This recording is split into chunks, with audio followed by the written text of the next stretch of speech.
Good morning. Good morning. How are you? I'm doing well. I got to set my watch here. Are you guys doing okay? So, Jimmy Kimmel is gone. Oh wow.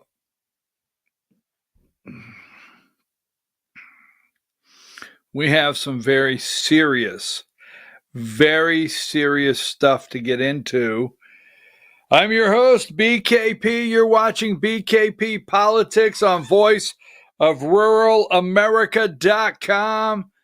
Good morning, Diane. Don't even ask, Diane. Don't even ask. I don't know what happened. So, at 10 o'clock, we have a full 1 hour. We do a show called the Georgia Hour.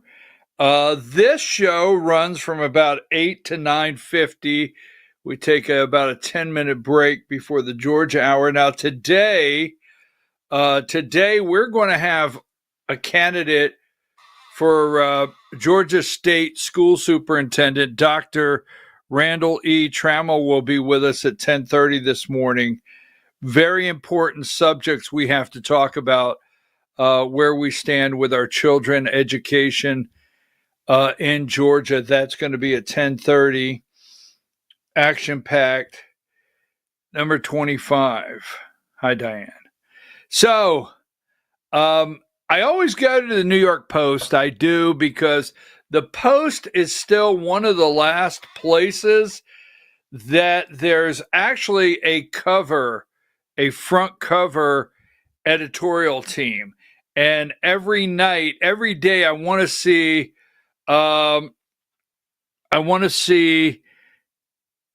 what the Post has as a cover. I do it every day.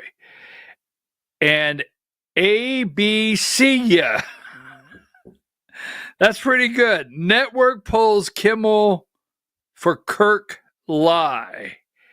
ABC, yeah. So they're losing it on all the networks this morning. I mean, I want to show you something here. And before you get into freedom of speech and are we headed down a bad road, all the above, I know. Give me number 109. I want you to see something here. Now that's 2:41, meaning that's 5:41 a.m. 5:41 a.m. before they come out and say, in York County, Pennsylvania, 3 police officers were murdered, killed, serving a warrant. I don't know all the backstory on this. 2 more in Pennsylvania, 2 more in the hospital. For me, that's basically the lead.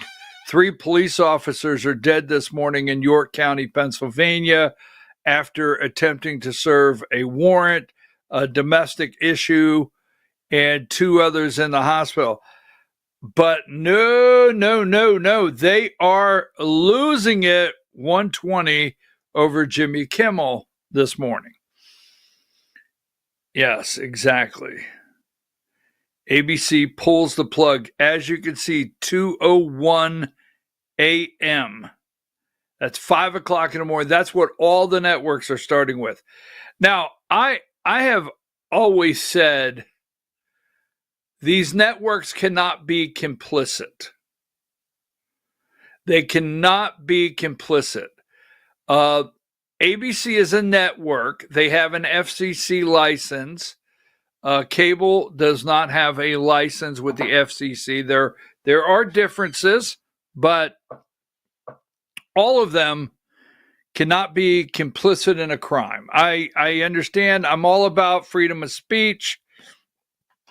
Is that the freedom to tell a lie? Okay. So ABC. Kimmel is out. You know, here's the thing, Diane. In fact, I'm so old. I'm so old. I remember Johnny Carson. I remember when late night was funny. I actually remember, this might get you, when David Letterman was funny. You remember back when David, I mean, you know, stupid pet tricks. I remember back when David Letterman was funny. I remember back when they would have comedians come on, Don Rickles, well, the list goes on. All right. Rodney Dangerfield and Johnny Carson and Ed McMahon, they would talk to them for 7-8 minutes, never bring up any politics, what the president said today, nothing.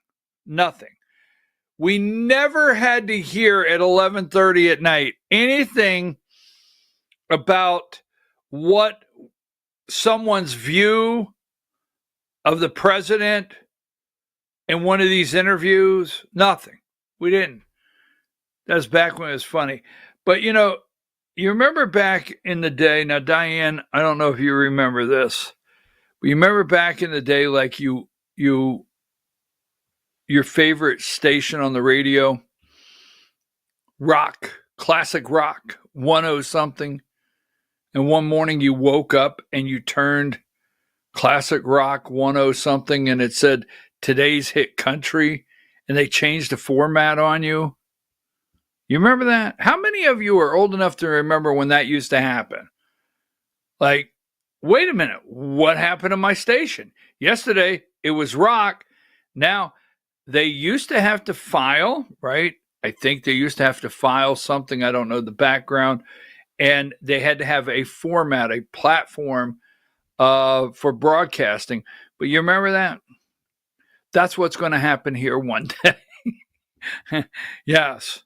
Yeah, one day, you're just going to get up and you're going to turn it on, no warning whatsoever. And I'm going to have sports jerseys behind me. I'm going to wear a sports jersey. I'm going to give you all the scores from the night before. No, that's not going to happen, but just, you know. So welcome to BKP Politics, where you're always assured I did not take the money. Yeah, you can see by my worn elbows on my sport jacket, the fact that I can't afford someone to come cut my grass. Whew. Right? Exactly. You can always rest assured I did not take the money. I did not take the money from Qatar. I didn't take the money from Saudi Arabia. I didn't take the money from a special interest group. Wow. I mean, the fighting and unraveling. Now, Charlie Kirk, this is part of the unraveling of MAGA. Now, for months, we've talked about on this show the demagnification of America. Take that down. All right? We've talked about it on this show, the demagnification of America. MAGA. Now, wait a minute. Don't get all upset. Will there be MAGA no more? MAGA not. All right? And I have also said on this program multiple times. Go ahead and give me number 20. I've said on this program multiple times that everybody is positioning themselves for post Donald Trump. Now, sadly, and it is tragically, this assassination of Charlie Kirk has unraveled what little bit we had left. And, you know, I'm going to get into several things this morning, but I've got Candace Owens, I got Laura Loomer, I got Tucker Carlson. They're all unraveling, every last one of them. Got Matt Gaetz saying everything Tucker said is true. Got a board member from Turning Point Action saying that Charlie had distanced himself from Candace. It's all over the map. All over the map. It's unraveled. It's unreal. Now, Sunday, I'm not for sure. I understand there's going to be a private for the family because somewhere, I don't know the backside of Turning Point Action. I don't. All right. When Turning Point invited certain people from every state to go to Las Vegas to be a part of their Chase the Ballot training for the upcoming election, Josh McCoon, the chairman of the Georgia Republican Party, was already aware in advance he was going to get rid of me from the party. And I was first vice chair, why can't I go? And I was shut out. I was shut out of going. So they never wanted me, the Georgia Republican Party, Inc., never wanted me to meet Charlie Kirk. They never wanted me to meet the people at Turning Point. They wanted to keep me clear away. So I don't know the back of Turning Point Action. I don't. But obviously, there's family. There's a mom, dad, there's sisters, there's cousins. Obviously, there's family that do not want thrust right up front into the camera. It seems like they don't want to be a part of that side. And they're grieving over their son. There's a lot of comments out there in the social media world, different comments about his family. But I'm just going to guess. I don't know the details. I don't know what's going on. But I'm going to guess the family in general want to stay behind the scenes. I've heard there will be a private funeral for Charlie and the family to attend. But Sunday, September 21st, Building a Legacy Remembering Charlie Kirk, Turning Point Action. Now, this will be a remembrance, but it'll also have a rally type feel because they want to come out of this, and they do, with the organization intact, the donors in place, and being able to operate and keep this large, very large organization going. All right. So this is going to be Sunday. President Trump will be there. Erica Kirk, J.D. Vance, Marco Rubio, Robert Kennedy Jr., Pete Hegseth, Tulsi Gabbard, Donald Trump Jr., Tucker Carlson. Now, this is where everything is coming unraveled. Israel, do you support Jews? Do you not support Jews? Did you take the money from AIPAC? Did you take the money from Qatar? Or who bought this? Was there a meeting in the Hamptons and they tried to buy Charlie Kirk? Every damn thing out there is just, if you keep up with it. Now, if you don't know what I'm talking about, good for you. Absolutely great. I'm glad you don't.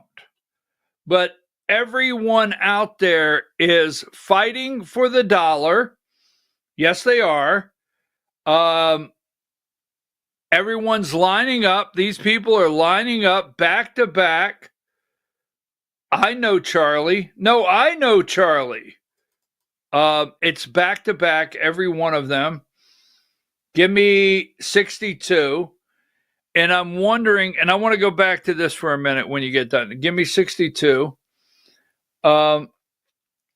Here's Bill Ackerman. Bill Ackerman, out in the Hamptons, a few facts, corrections, and receipts to dispel some misinformation going around social media. The Turning Point USA Hamptons event was not held at my house, but rather at a hotel in Bridgehampton. The point of this is they claim this is the meeting, Candace Owens, where Charlie Kirk turned the money down. It's all over the map. But give me number 63.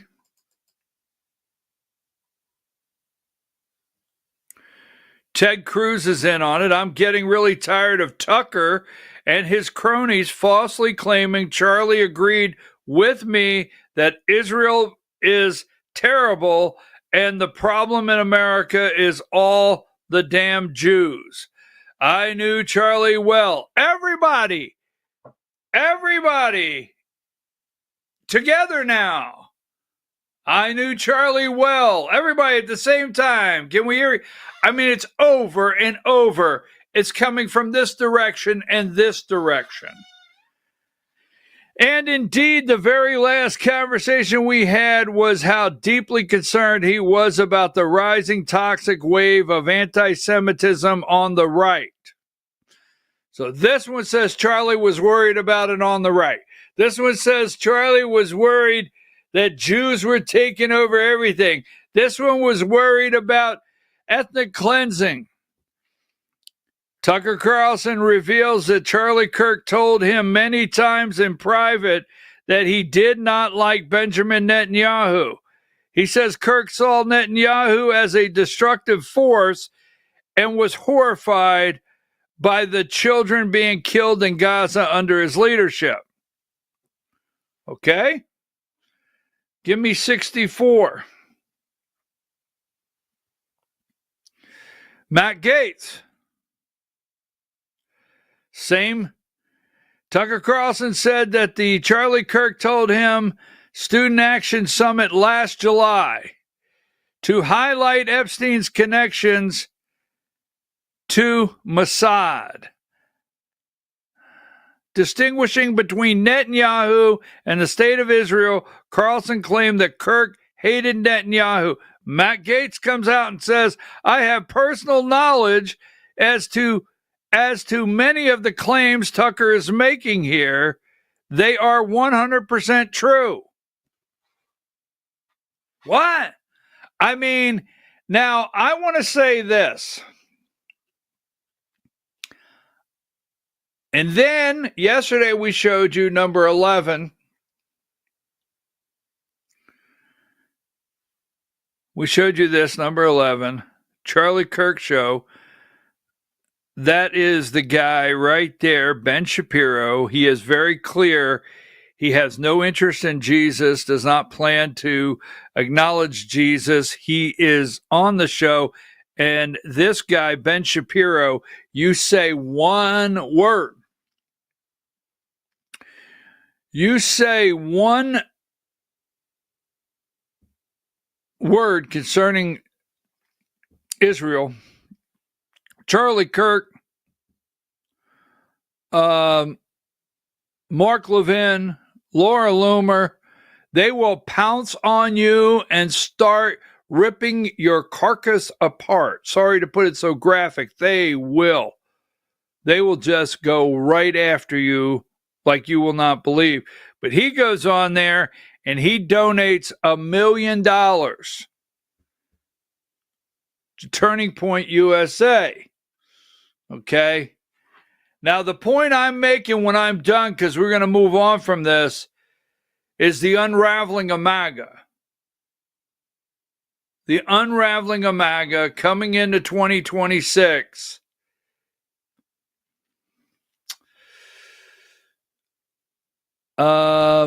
D-MAGA, end of MAGA. What's the future of MAGA? So let me go with this one right here briefly, if I have it.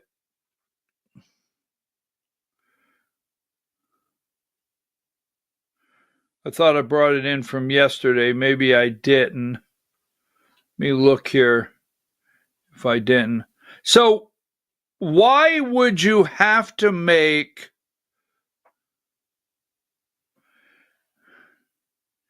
give me 33, right? Candace Owens, Israel allegations derail MAGA unity over Charlie Kirk. Number 34, well, my God, don't forget Marjorie Taylor Greene. You got to have a Marjorie Taylor Greene, right?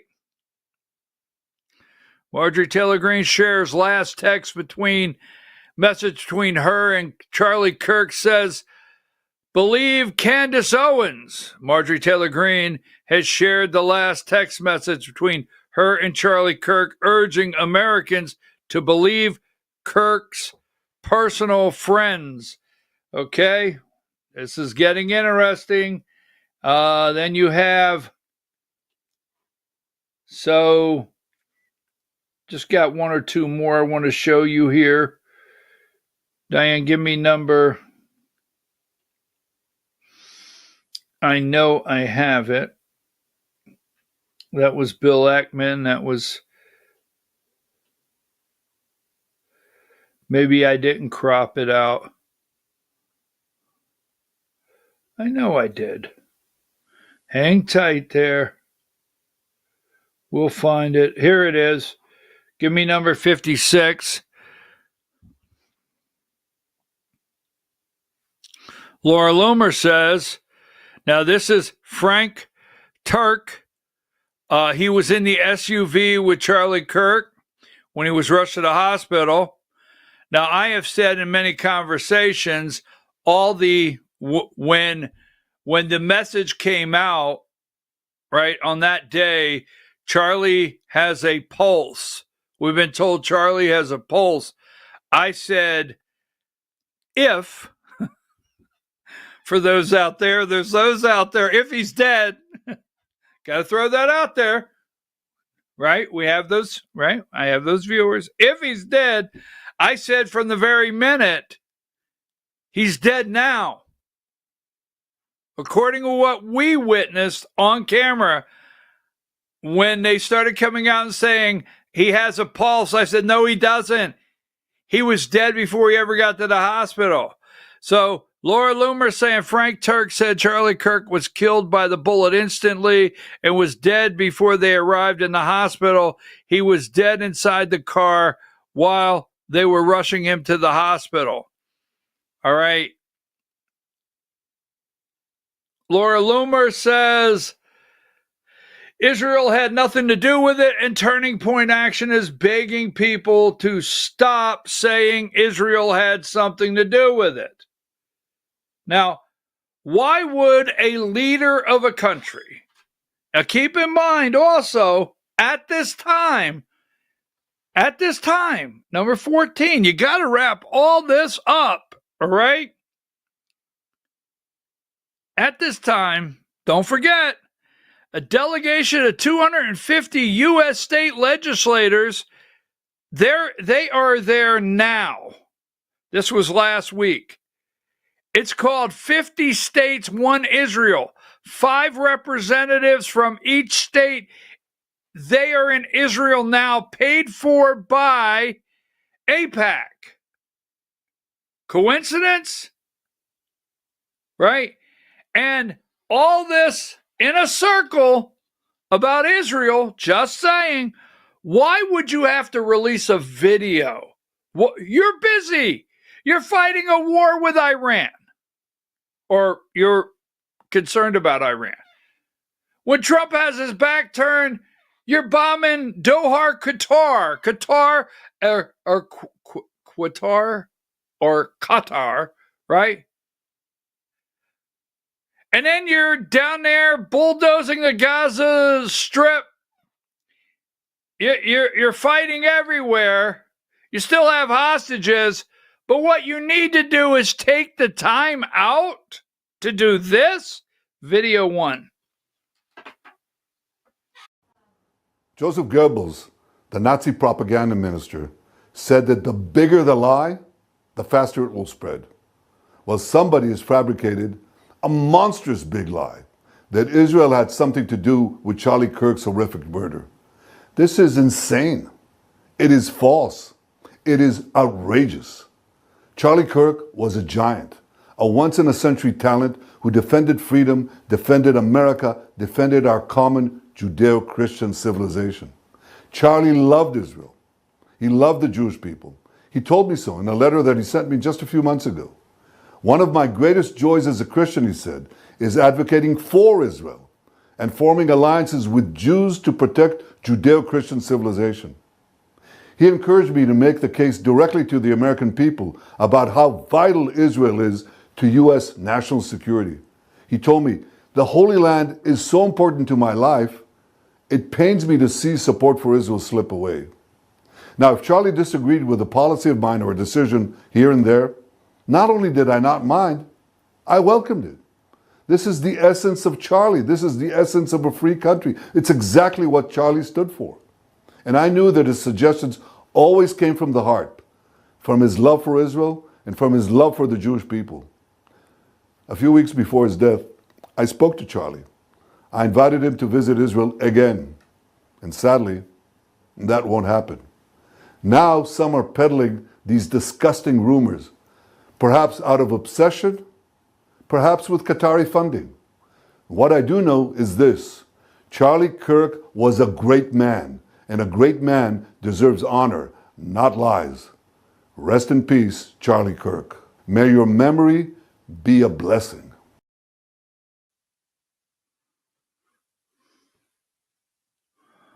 Wait a minute.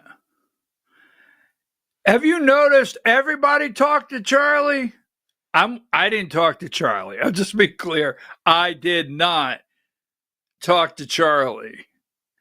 Everybody talked to Charlie just a couple weeks ago. And Charlie said this, and Charlie said this, and Charlie was at this meeting, and Charlie was at that meeting. And maybe they're funded by the Qataris. Now, why would you have to come out as a leader of a nation and do this? All of this is despicable. The man's dead. His family's grieving. The organization has thousands of employees. It is an enormous organization. What will it do next week?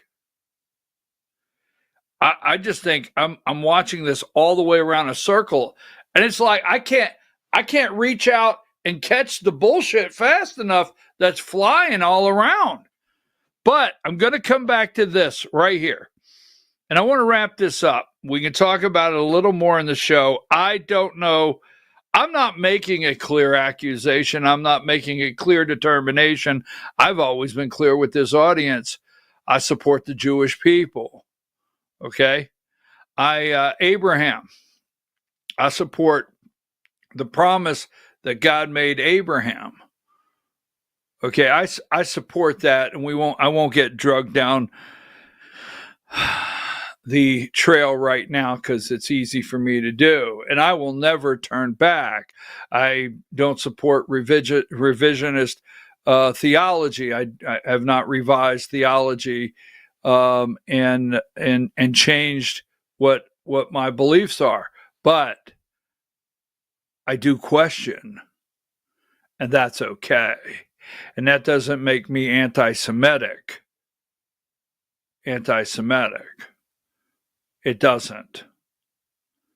But I can tell you this. Go back to this one right here. I'm going to show you something, number 20. And I have said this for how long? How long have I said this? Right?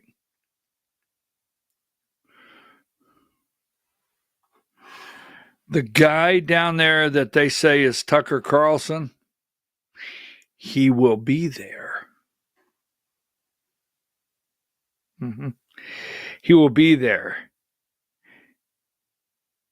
The first 1, 2, 3, 4, the first 4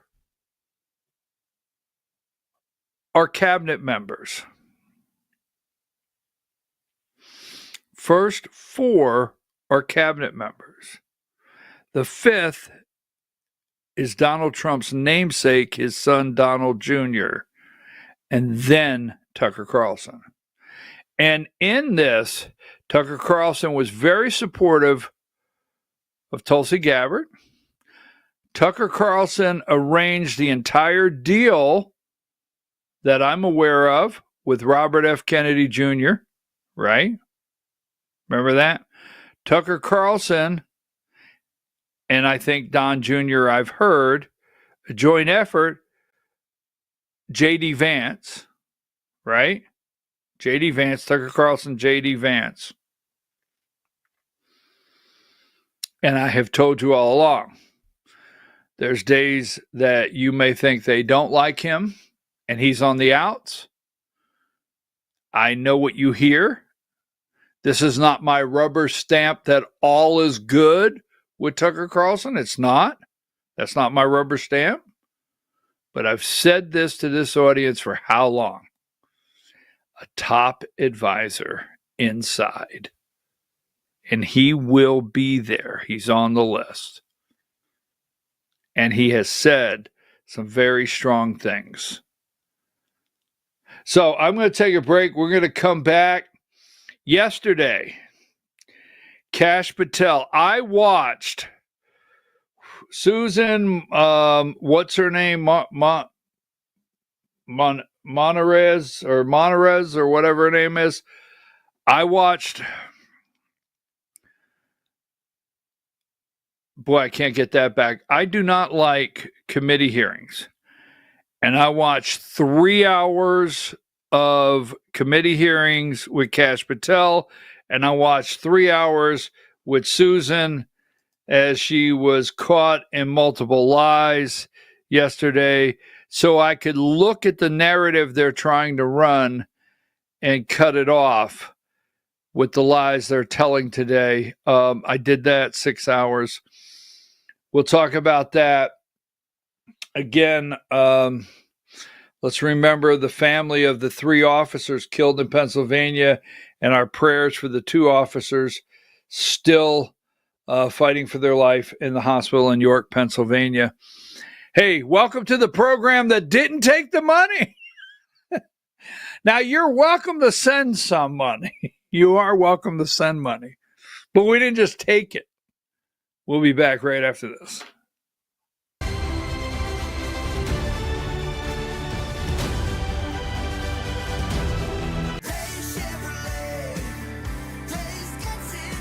It's Truck Month Plus at Days Chevrolet in Jasper. Now save $11,000 off new Silverado 1500 crew cabs. Plus, get $500 bonus cash for your trade. Pick your Silverado from our huge selection. Save a whopping $11,000 off. Plus, $500 bonus cash for your trade during Truck Month Plus at Days Chevrolet in Jasper. Days Chevrolet.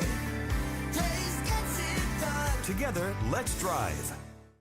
Larry's Body Shop in Ellijay. Family owned and operated since 1978. The latest in cutting-edge digital technology and state-of-the-art equipment allow our iCard Gold Class certified technicians to restore your vehicle. Our second-to-none customer service will work directly with your insurance company. Major accident or minor fender bender, we take the dents out of accidents. Larry's Body Shop, North Georgia's #1 body shop. Visit us at collisiondecision.com.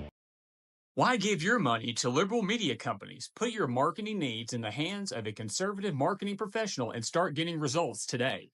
FYN Media Group, one of the top digital marketing agencies in Georgia, specializes in website design and hosting, social media promotion and management, and so much more.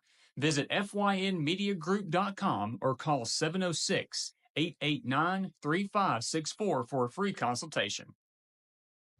Welcome to El Rey Azteca Mexican Restaurant. We invite you to indulge your senses with our from-scratch authentic Mexican food. Whether you are hungry for fajitas or the El Rey Azteca burrito, we offer a wide variety of fine Mexican dishes, drinks, and desserts. Our inviting patio, indoor seating, and bar has a seat for everyone. So come to El Rey Azteca for delicious food, great drinks, good friends, and loads of fun in a casual and friendly atmosphere. Ladies, when you wear elegant jewelry, you become a force to be reckoned with. You shine brighter than the stars in the sky, and your inner beauty radiates like the sun. So embrace the magic, embrace the elegance, and let your jewelry be a reflection of your true, authentic self. My friends over at North Georgia Diamond know what a woman wants. Go see them for the perfect gift. And remember, when it comes to elegance, there's no such thing as too much. Come see us at North Georgia Diamond. We're igniting passion one sparkle at a time.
In 1981, Reed Nicholson began selling tires out of an old barn in Mineral Bluff. Little did he know that he had just laid the groundwork for the most trusted names in automotive services in the Blue Ridge area. In 1997, Nicholson Tire Center became what it is today, holding the same values of faith, family, and great customer service.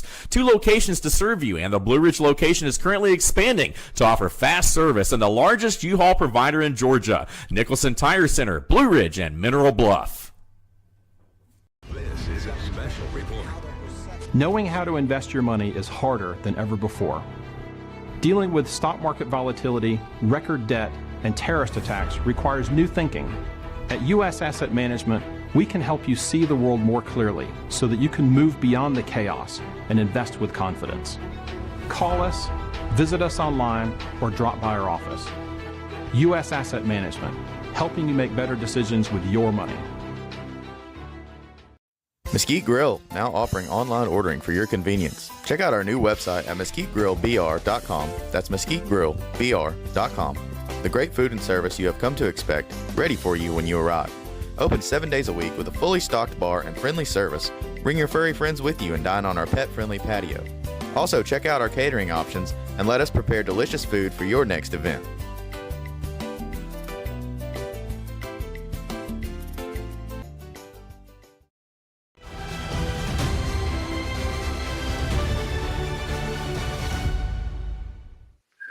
All right, folks, we are back. I'm your host, BKP, and you're watching BKP Politics on voiceofruralamerica.com. Good morning, Diane. We are the network that didn't take the money. I was thinking that this morning, Diane. I don't know. I mean, someone will cut this and clip it, quit Qatar has never called me. Saudi Arabia has never called me. None of these nonprofit organizations, these NGOs, they've never called here. I know all the networks that have come together that are funding a lot of these talking yappers. But we are the network that didn't take the money. You know why? Because you can't buy a narrative here. Yes, you can't buy a narrative. It's exactly right. I mean, Diane, don't get upset. Diane's like, well, maybe just once. Maybe we try it one time. Because we just get by on a shoestring. And what you out there, our advertisers, and what you out there donate, you can donate right there. You can call us and you donate. We're a shoestring kind of organization, but if you called right now and said, okay, I've got $50,000, I'd be very interested. I would take a minute and look at the check. I would enjoy looking at the check a couple times. But once you gave me the narrative or the instructions, I'd send you the check back. I know, relax. Oh my God, what's wrong with him? All right, so anyhow, we are the network that didn't take the money. So number 10, Diane, I am absolutely tired of these 50 years, remembering 50 years ago today or a week ago, 50 years ago. I am so tired of this. 50 years ago, right? The Thrilla in Manila, right? Who was that? Howard Cosell. This is Howard Cosell on sports. Kids don't even know who I'm talking about, right? Muhammad Ali and Joe Frazier, 50 years ago. Wow, take that down. Now, we will have at 10:30, the Georgia hours at 10 o'clock. At 10:30, we'll have Dr. Randall E. Trammell. He is running for Georgia State School Superintendent. A couple weeks ago, I was not here. It was a Monday morning. And I went down to a grade school right here in Georgia to have breakfast with my granddaughters.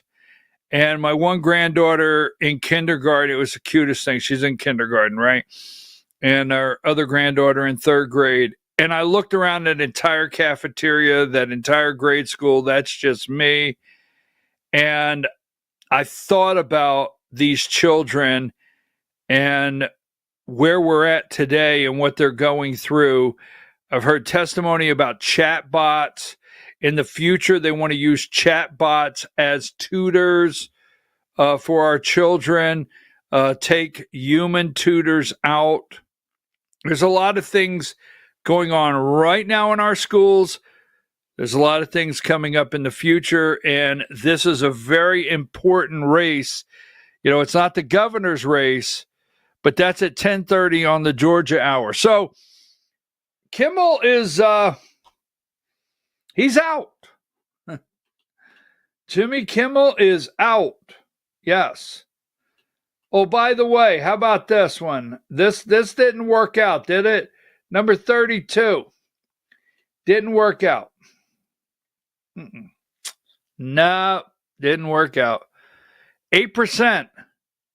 Now, this is big in a corporation the size of Cracker Barrel. 8%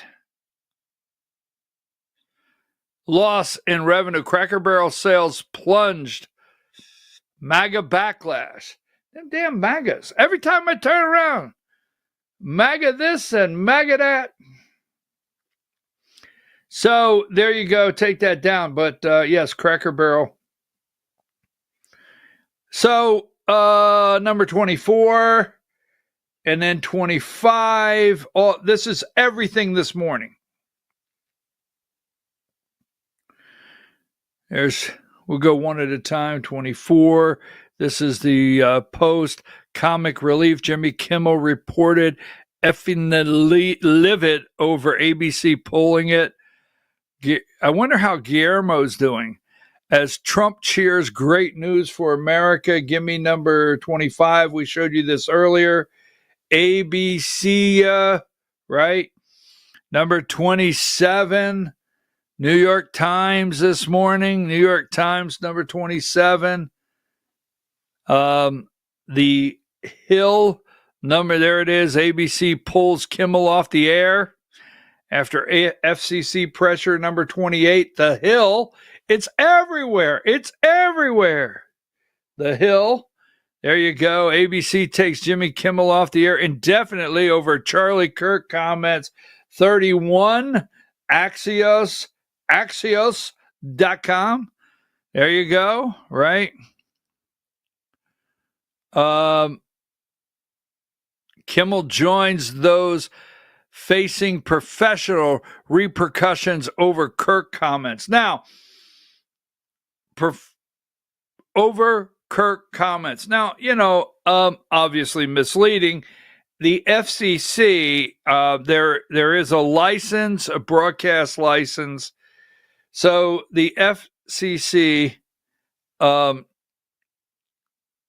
ABC, you got a problem here. Kirk is gone. Let's see. What else do we have here? Exit stage number 39. Right? Let's see what else I have here. 39. Right there. That's the Daily Mail.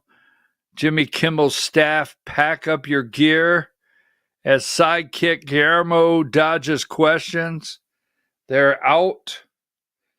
Let's see if I have any others before I start into. Now, give me 108.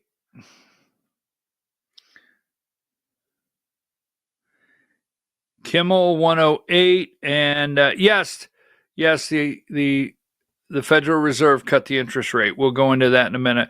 Disney ABC pulls Kimmel. The MAGA gang is desperately trying to characterize this kid who murdered Charlie Kirk as anything other than one of them. Interesting.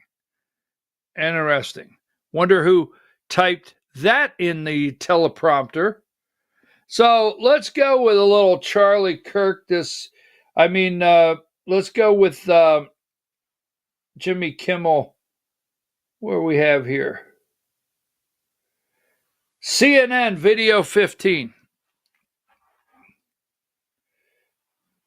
First here on Early Start, the entertainment world is reeling this morning after the abrupt decision by ABC to pull the late night show Jimmy Kimmel Live off the air indefinitely. It comes amid pressure from the Trump administration after the comedian's remarks on Monday about the assassination of conservative activist Charlie Kirk. Here's some of what he said. We hit some new lows over the weekend with the MAGA gang desperately trying to characterize this kid who murdered Charlie Kirk as anything other than one of them and doing everything they can to score political points from it. A representative for Kimmel did not. Wow. CNN, this is the FCC director, Brendan Carr, video 16. Said on a right-wing podcast that Kimmel's comments on Charlie Kirk's assassination were the sickest conduct possible. They have a license granted by us at the FCC, and that comes with it an obligation to operate in the public interest. But frankly, when you see stuff like this, look, we can do this the easy way or the hard way. These companies can find ways to change conduct, to take action, frankly, on Kimmel. Or, there's going to be additional work for the FCC ahead. Now, they are talking about Target. Do you keep hearing Target? We want to target the left. We want to target. Antifa is now considered a terrorist organization. Thank you, President Donald Trump. But this is what they're talking about, is targeting the left, targeting free speech, targeting these networks, targeting the open society, George Soros. So all of the protests, remember, And I support President Trump here. I do. I'm cautious in some areas. I mean, freedom, constitutional rights. I'm cautious. I'm going to be cautious. But folks, you and I know the paid agitators. You and I know the people that burned down Ferguson, Missouri, that burned down St. Louis. Was it St. Louis? Burned down Minnesota. The people that had paid for blocks of skids of bricks staged in areas. The people that bought the tents so they could sleep out, right? The people that paid the bus fare, the people that put in ads, make $250 for 4 hours of holding a sign. Those groups that are funded to agitate, burn down, and destroy, we cannot accept that. But they're going to tell you we're targeting, right? Targeting. Well, sorry about that. 124. Great news for America. The ratings challenge Jimmy Kimmel's show is canceled. All right? Canceled. And give me 131.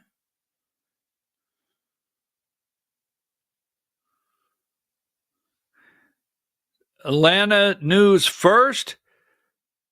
Give me 128. And I've already showed you this before. This is MSNBC. That's 5 a.m. That is the first thing, the very first thing they put on the screen at 5 a.m., right? Give me 109. And then there's two things I want to go to because that's not 109. That's not 109. That is not 109. Yeah, I know what you're doing in there. Anyhow, 3 police officers killed in PA shooting. 3. Right? That was 41 minutes into. 41 minutes. Oh, here's an afterthought. We have 3 police officers in York County, PA that are shot and killed. 2 are in the hospital. But Jimmy Kimmel got fired. No talent. I never watched Kimmel. Now, you're going to hear Target. And there's 2 things I want to show you before we go to break. Not a single network that I'm aware, maybe Fox. I don't watch Fox. Give me number 58. Right? Now, Methuselah the other day, and I got to give it to him. On the Democrat side, Methuselah, Bernie Sanders,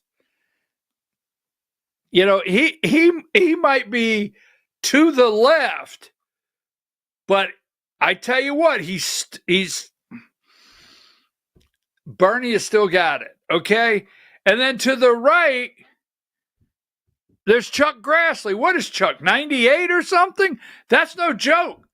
But Methuselah over there, right, he opens up, and all they kept talking about is targeting, and this is an unclassified number 58.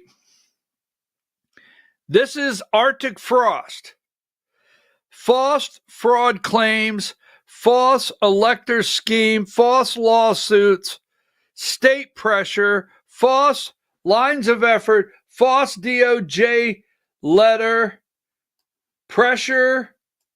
I mean, interviews 150, subpoenas 400, search warrants, taking people's telephones, going through everything they have.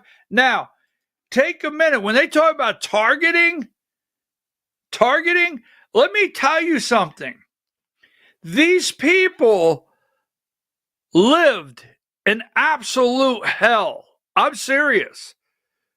They did everything they could to destroy, when I say us, our side, anyone on our side. They did everything they could. Let me show you this, all right?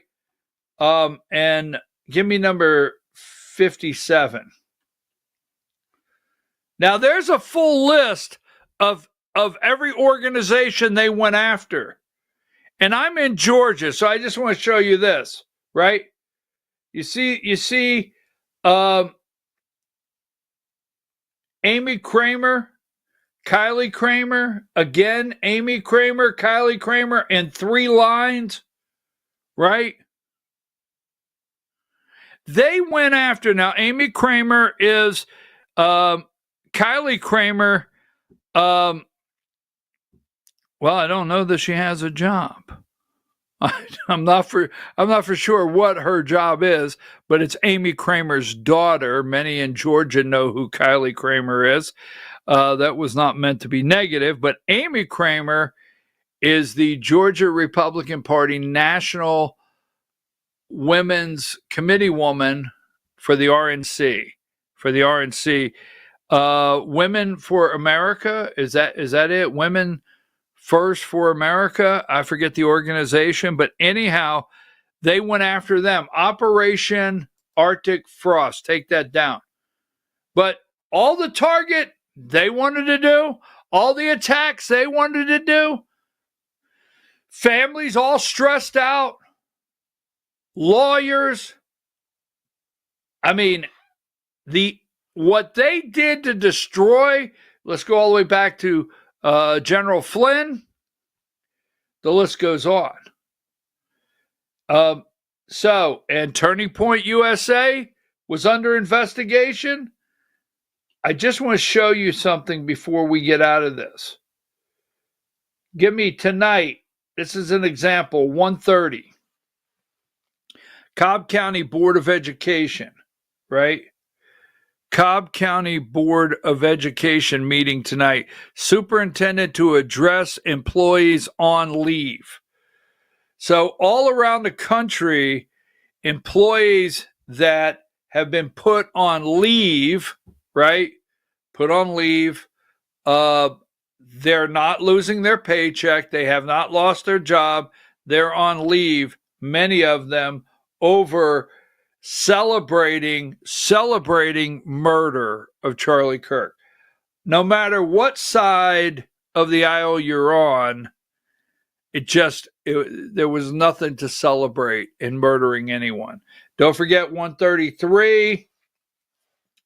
133, Cracker Barrel has taken a little nosedive. I've got one here I wanted to show you before we get out of this one. No, I have it here. Stay tight. Yes, I know President Trump is in the UK. Yes, I know that. I could hear that. So last month, or maybe just a couple weeks ago, all right, give me number 45. Just a couple weeks ago, you remember the Karen, the Philly, she's being called the Philly Karen, that took the baseball, give me number 44, away from the kid because the dad went over and she's saying, that's my section. That's where I sit. But the dad went over and got the kid. You remember that? She went after him. Philly, they're calling her the Phillies Karen, berating Drew Fetwell for beating her to a home run ball. Now, I've been out in the park, and if a home run ball hits an empty area, I mean, everybody will scatter to try to get it. He gets it for his son. Remember that? She takes it away from the kid. I love this. This is the other night for the Dodgers, 46, the Dodgers game. These 3 guys show up as the Phillies Karens. That they look, 3 Phillies fans dressed up as Phillies Karen on Tuesday night to face the Dodgers. I just love that. You got to have some feel good. We'll be back after these brief messages, after that great feel good story with how many people's been murdered in Chicago. There's a segue. Take a break.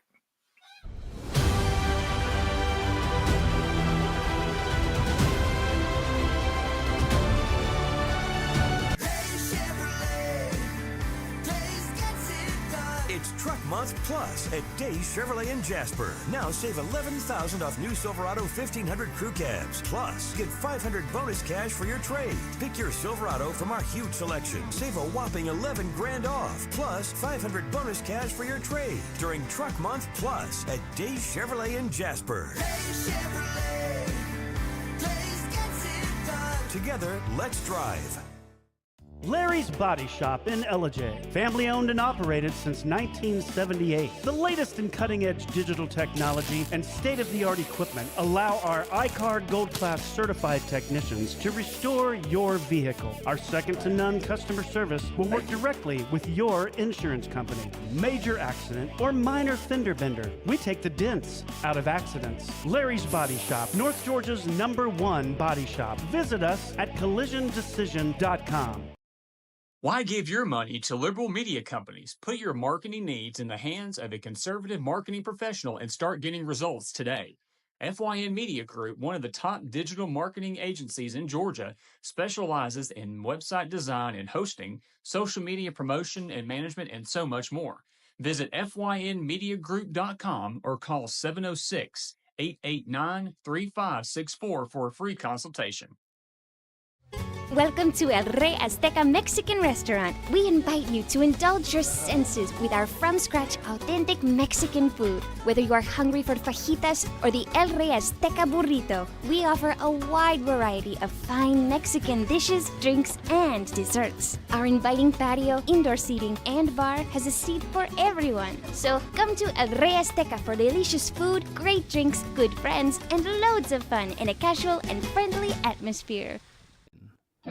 Ladies, when you wear elegant jewelry, you become a force to be reckoned with. You shine brighter than the stars in the sky, and your inner beauty radiates like the sun.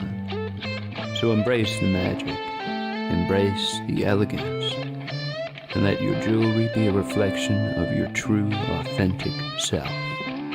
My friends over at North Georgia Diamond know what a woman wants. Go see them for the perfect gift. And remember, when it comes to elegance, there's no such thing as too much. Come see us at North Georgia Diamond. We're igniting passion one sparkle at a time.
In 1981, Reed Nicholson began selling tires out of an old barn in Mineral Bluff. Little did he know that he had just laid the groundwork for the most trusted names in automotive services in the Blue Ridge area. In 1997, Nicholson Tire Center became what it is today, holding the same values of faith, family, and great customer service. 2 locations to serve you, and the Blue Ridge location is currently expanding to offer fast service and the largest U-Haul provider in Georgia. Nicholson Tire Center, Blue Ridge, and Mineral Bluff.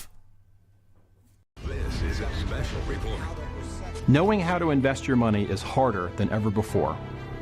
Dealing with stock market volatility, record debt, and terrorist attacks requires new thinking. At U.S. Asset Management, we can help you see the world more clearly so that you can move beyond the chaos and invest with confidence. Call us, visit us online, or drop by our office. U.S. Asset Management, helping you make better decisions with your money.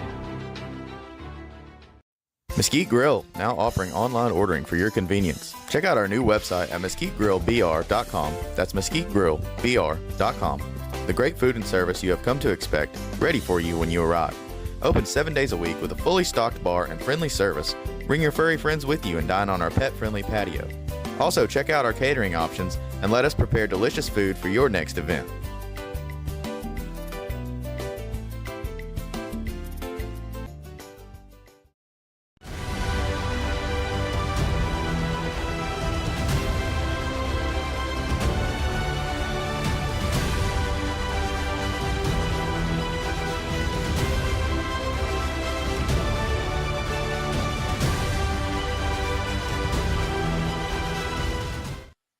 I know the text message I just sent probably has several errors in it because I was trying to do it rapidly. I'm your host, BKP. You're watching BKP Politics on voiceofruralamerica.com. Now in 10 o'clock, we will have the Georgia Hour. 10 o'clock, we're going to have the Georgia Hour. There's going to be some upsetting moments for this audience at 10 o'clock. Well, no. Well, yes, there will be. Because I already know what this audience will say. But my job is to look at the entire picture and say, this is what I see out there. But Diane, the audience is going to be very upset at 10 o'clock. I just know they are. But anyhow, at 10:30, State School Superintendent candidate Dr. Randall E. Trammell will be with us at 10:30. So, I'm your host, BKP. You're watching BKP Politics on voiceofruralamerica.com. We are the network, hi Diane, that did not take the money. Number 47. Just briefly here, let's show you this briefly. 47. These are people that I don't say no one cares about them. Chicago homicides in 2025. 299. They're up to 299. Just one away from that 300. And just one away. Come on, we know you can get it. Was that terrible? Was that absolutely terrible? Like, without me, with or without me, I think they're going to hit the 300 in Chicago. I'm sorry. Here are I'm so sorry. This tops of my ears. Are they red? Are they red? Are they red? This turns them red. 48. Give me 48. Just a handful of people that out of the 299 recently, some kids that are killed here. Here we go. Victim list. We got a 17-year-old. We got another 17-year-old. We got a 26-year-old. So out of six, only one over 30, 3 17 years old. Wow. 17 years old kids, 3 murdered in Chicago. And they're upset that Donald Trump wants to go in. Take that down. All right.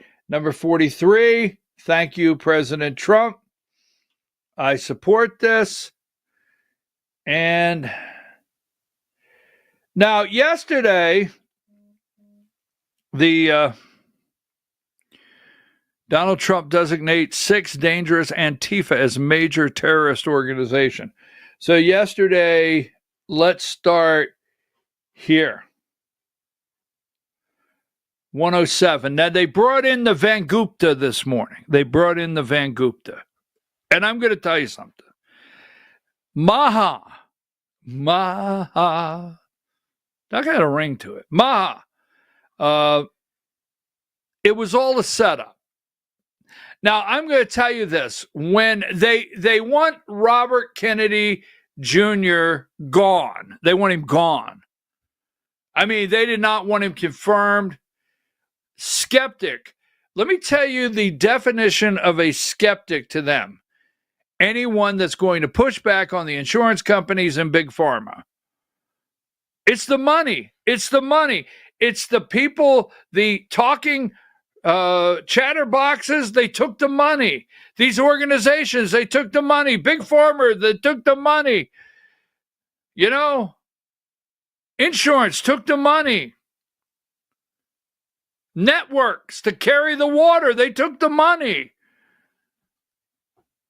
I don't know. I'm going to think this out. Anyhow, so they brought in the Van Gupta. Now, they never wanted JFK Jr., RFK Jr., sorry. They never wanted RFK. That was not a slip. That was not a slip. I know I've got those out there. Ooh, he said JFK Jr. I'm going to be in a Q post in just a couple of minutes. Anyhow, so they never wanted RFK Jr., never wanted RFK Jr. in the Trump administration. Republicans didn't. They backslap him. But those establishment Republicans, they cringe.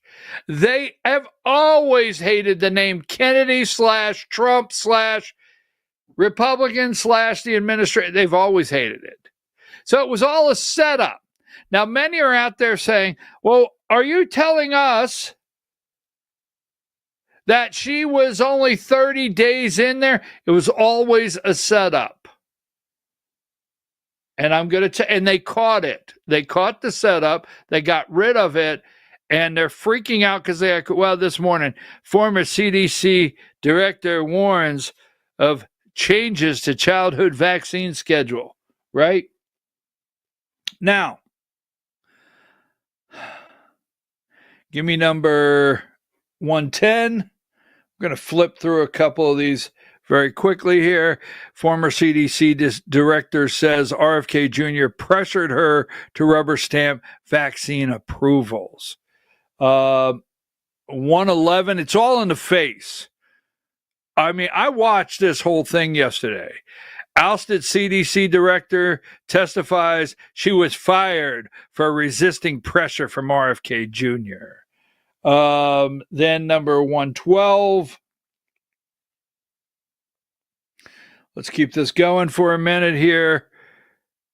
Several new members selected by Kennedy share his vaccine skepticism. Skepticism, right? Okay. So today, the CDC needed completely flushed out like a commode. Sorry for the... Oh, it did. It's the crapper. It needed flushed. All right. It needed cleaned house. And vaccine skeptics do, in my opinion, let me be clear, it's in my opinion, do not give a 6-month-old baby a COVID shot. Do not.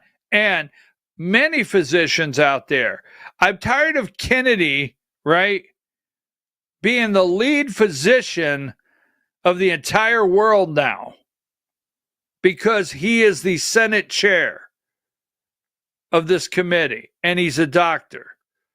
Many physicians say that if the mother does not test positive for hepatitis B, there's no need to give the child the shot.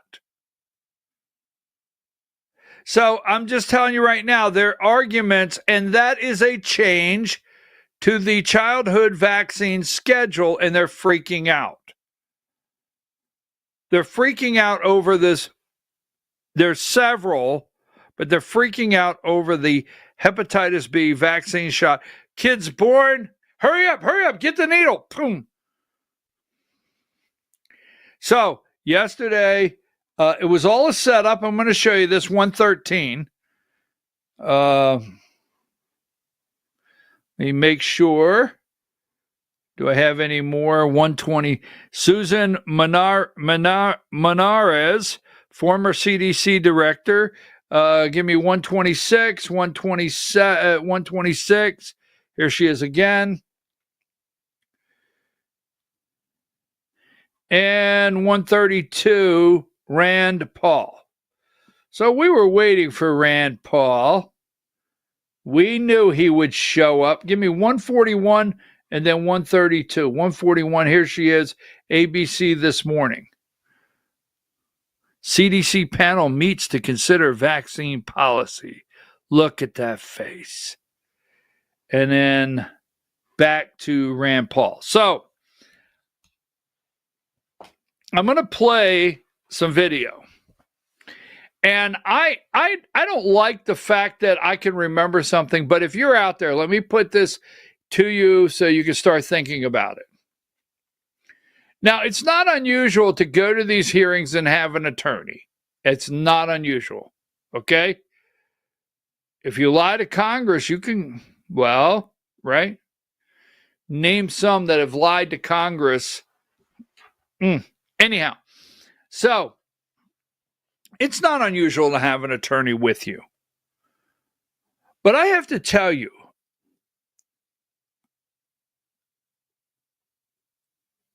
an adult knows when they retained an attorney. Okay, I will never forget at any time when someone has come in and give me a document to sign saying I've retained this attorney. No matter what the situation is, you remember when you spoke to an attorney? So here is my point, and they will get it. From the time she took the oath, there was always a back undercurrent for her to go to the CDC and undermine RFK Jr. and undermine President Trump. Always. That is why RFK Jr. said something in the reference of, can you be trusted? So, yesterday, let's get to this. I want to go with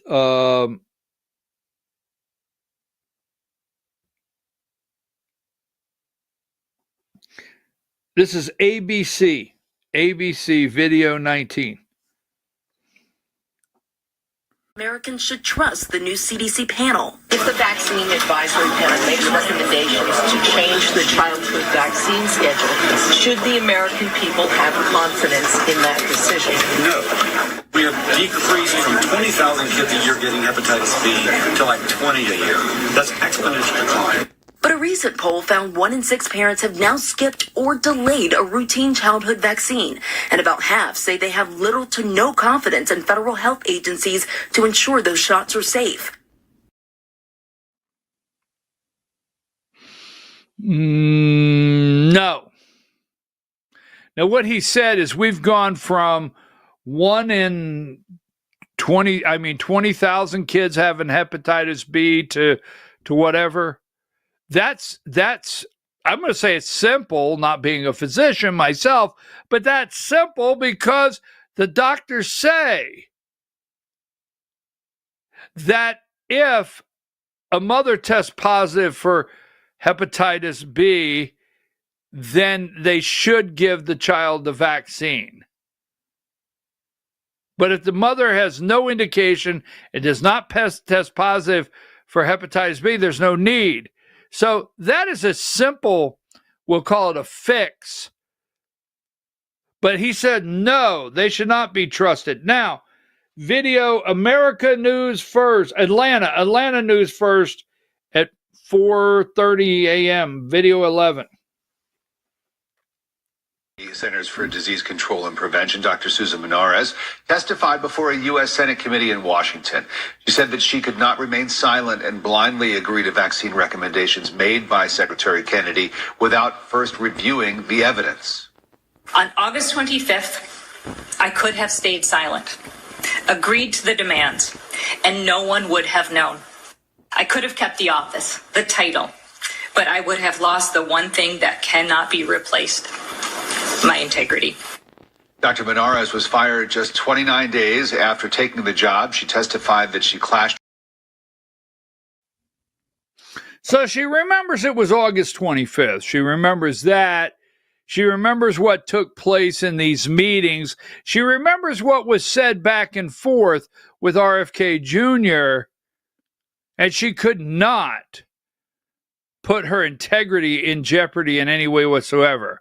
But in a moment, when asked, when did you first speak to an attorney? So all of the networks, none of the networks, and the only part they want to pull up is right here. Let's go with video 18.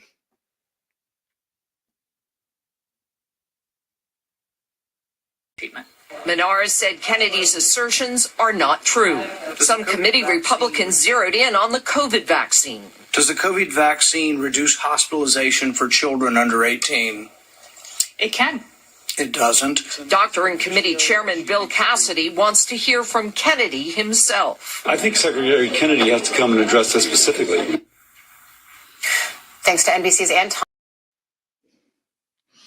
So all of the networks, her integrity, why she was so strong to come there. She reminds me of, you remember when Christine Blasey Ford, do you remember, what was her name? Was that her name, Christine Blasey Ford? Remember that? So, hey, Rand Paul, let's go with what Rand Paul questioned her on. Start to look at the change in her face. Very important. Give me video 10.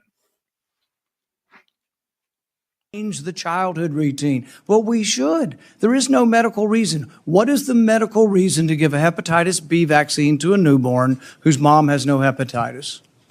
So none of the discussion points that you just brought up were ever. That's changing the childhood schedule. Do you allow her to answer the question? Regular order. Your time. You have your time, Bernie. I got mine. Look.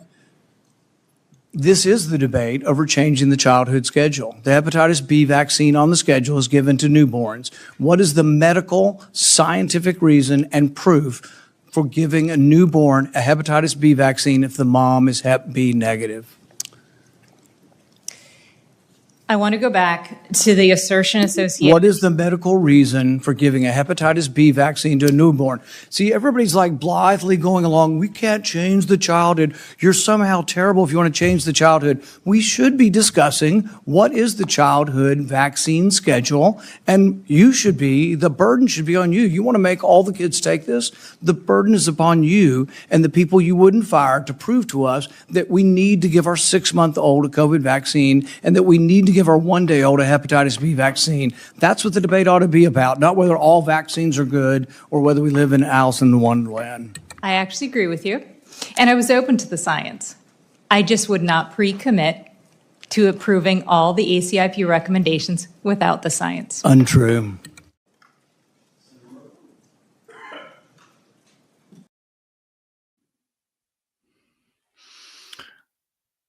You should listen to his entire exchange with her.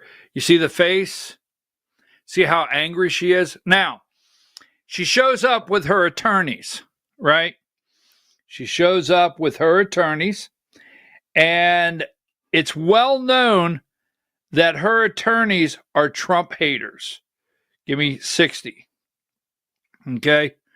Number 60. They hate. These attorneys absolutely hate Donald Trump. This was all a setup, all right? She wasn't flanked by any scientists. She didn't bring scientists. But by the two most notorious anti-Trump political operatives in the country, people who she strategized with well before her firing, who is on the side of truth and science. These two guys, well-known Trump haters. She had a strategy well before RFK Jr. came to the CDC. She had a strategy when she took the oath to help participate with them to get rid of RFK Jr. She pretended that she was on board with the Trump administration. She pretended she was on board with Maha. Now, first, Senator Ashley Moody, where's she from? Is she from Florida? Anyhow, don't know. Let's go with this one here, video 2. No. I'm sorry, video 3. Video 3. I apologize. Video 3. I'm really shocked. Most people come and introduce their families. I'm really shocked that we have behind you anti-Trump lawyers that you've invited. Do you want to introduce your lawyers that you brought with you today? I'm just noticing that they're aiding with your testimony. They keep handing you notes and whispering in your ears. So I figured you should probably, for the record, put their names in the record. My lawyers have been publicly associated with me already. So you're refusing to acknowledge the attorneys that are present in this hearing room helping you with your testimony?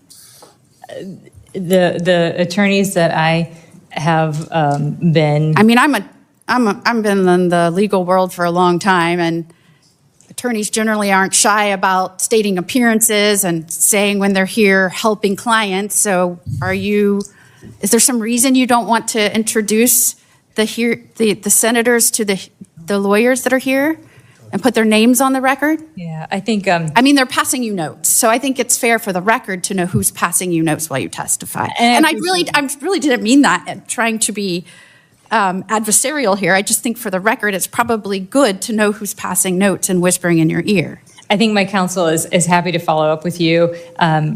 I was hoping that we would stay focused on the critical issues related to. We're at a hearing because you called the chairman and talked about these issues, and the chairman has called a hearing, and now you're here testifying, and you have attorneys giving you notes and whispering in your ear, presumably about your testimony. So for the record, who is here with you, helping you with your testimony?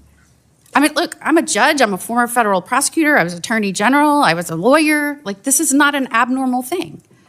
Yeah, my attorneys have been publicly associated with me. What attorneys are here with you at this hearing, assisting with your testimony and whispering in your ear? Please state their names for the record. My 2 attorneys that are in the room would be happy to follow up with you after the discussion. So, Mr. Chairman, I would like the record to reflect that you have called a hearing of 2 people who have hired anti-Trump lawyers. When did you hire them? I sought their counsel, I believe on the day around on or before the day I was fired. And is now refusing, now that they're in the courtroom and helping with testimony and passing notes on what to say, refusing to give their names to those of us that may not know their names. I mean, is there a reason you don't want to give their names? Are you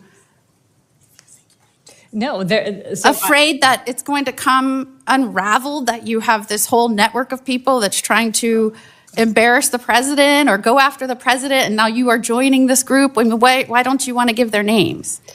Their names have been publicly associated with them. They issued public remarks early on. Let me ask your colleague. I've noticed they've also been giving you notes too and whispering to. All right. So there they are, right there. Mark Zaid and Lowell, right? Abby Lowell. Trump-hating attorneys. On or before August 25th, somewhere. Watch her demeanor change, right? They're giving her notes. They're whispering in her ear. She knows that. I watched this whole thing yesterday. Watch this exchange. Now, I may stop this. I'm not for sure. It is 5 minutes, and we are pushing up. Now, Senator Mullins, video 2. When did you lawyer up? Video 2. Thank you so much for being here. And Dr. Menorez, I appreciate your time coming before this committee again. I'd like to go over some time frames first. But first of all, who fired you? I believe the president fired me. Okay. Do you serve at the will of the president? I do. And just for the record, the president's removal power is rooted within the Constitution's separation of powers and are necessary to ensure that the executive branch officials are aligned with the administration's policy. This means the president can remove them at any time for any reason or for no reason at all. Would you agree with that? I would. Okay, so what day was you fired?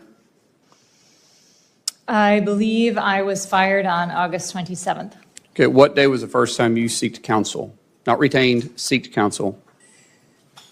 I don't recall. We can get those records, so maybe you should recall them, because I think you might have an honesty issue here that we want to point out. So what day was it that you spoke to the attorneys first time? It was on or before the day I was fired. No, that's when you retained them. You already testified to that. When did you speak to them? Again, it was on or before the day I was fired. So you retained them the first time you spoke to them? I believe that I retained them the first time I spoke to them. Was you let go in the middle of the night? Was you let go in the middle of the day? I believe. Now, I know the answer to this, so let's be honest here. I believe I received. I believe I received an email from the White House indicating that my services were no longer needed. What time was that? Sometime in the afternoon, sometime in the evening. Late evening, late afternoon, late evening? And so you got hold of the attorneys late at night? I'm sorry, what? You got hold of the attorneys after business hours to retain them? I don't recall. I think you do. I really. I think you don't recall retaining your attorneys. I don't recall the specific time or day that I returned them. See, I still think you have an honest issue, because it wasn't that long ago. And I think I could recall when I hired an attorney. And I could definitely recall the time I did it. Now, when did you remove the political appointees from the floor that you work on? Again, I did not. I moved some political appointees in, and I put my senior advisors together. When did you remove them and remove their access to your floor? And you had a conversation with the secretary about this. When did that happen? Like, how many days into your job? I'm sorry, I don't even know what you're asking. Yeah, you do, because you already talked about political appointees that the secretary had put in place. You removed the political appointees that was in there when you first got to your work. When did you remove them from your floor and take away their ability to access your floor? And you know exactly what I'm talking about, because you and the secretary spoke about that. You're miscontextualizing. No, I'm not. I'm asking the question. What day did you remove them? I have one political chief of staff. I have 3 political chiefs of staff. I had space made for all of them in my suite. When did you remove the political appointees or the political hires before you got there? That was there prior to you getting there? This isn't hard. It's not hard. You talk in circles, and I just want an answer, because you know. So I had the security of my suite. Okay. So let me ask you something. Your conversation with the secretary, you said that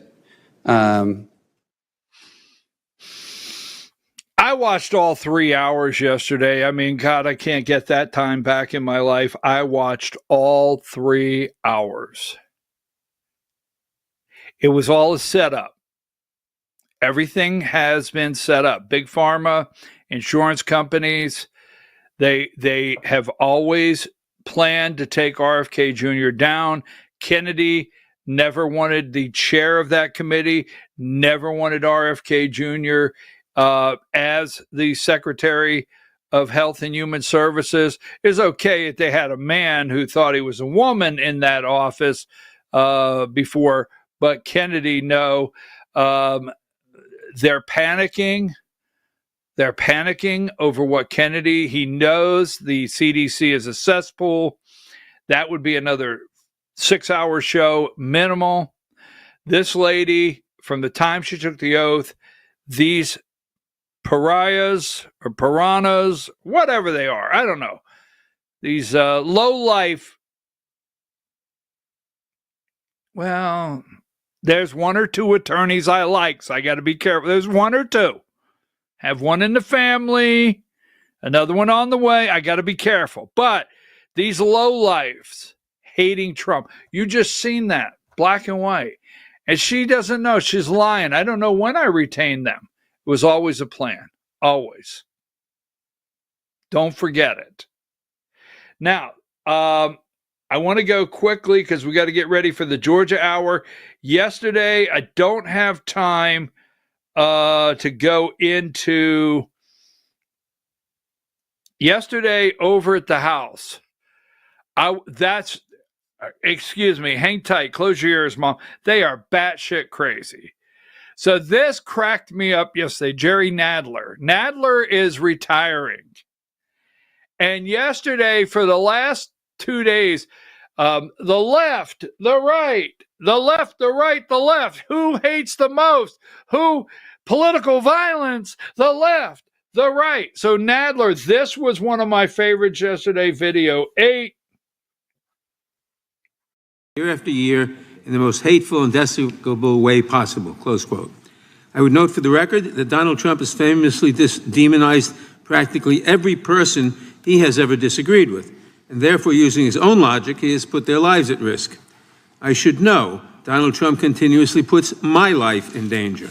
About 2 weeks ago, when I announced my decision not to seek re-election, many people on both sides of the aisle, including the chairman, offered me well wishes and thanked me for my service. Donald Trump, on the other hand, took to Truth Social to call me a, quote, psychopathic nut job, among other things. I'm sorry. Donald Trump took time out of his day to call me a psychopathic nut job. I'm sorry. I mean, everybody, well wishes. But President Trump took time out of the day to call me a psychopathic nut job. I am sorry. I'm sorry. That made my day yesterday. Now, all day long, they attacked Kash Patel. There's a lot of positive things that have happened with Kash Patel and the FBI that I have to say are headed in the right direction. I'm very upset over the Epstein files, but don't forget these Democrats, the same guy that took a Chinese spy to the prom, Swalwell and Raskin, and these animals, they are animals. Why Joe Biden and Barack Obama, why they didn't get to the bottom of the Epstein files. I mean, there's a guy yesterday to put up there that Donald Trump, there were pictures of Donald Trump with young girls that were topless, okay, in Epstein's vault. Folks, I just have to say, do you not think they would have used that? Now, this is my favorite part of this. No, this is not my favorite. This is video 17.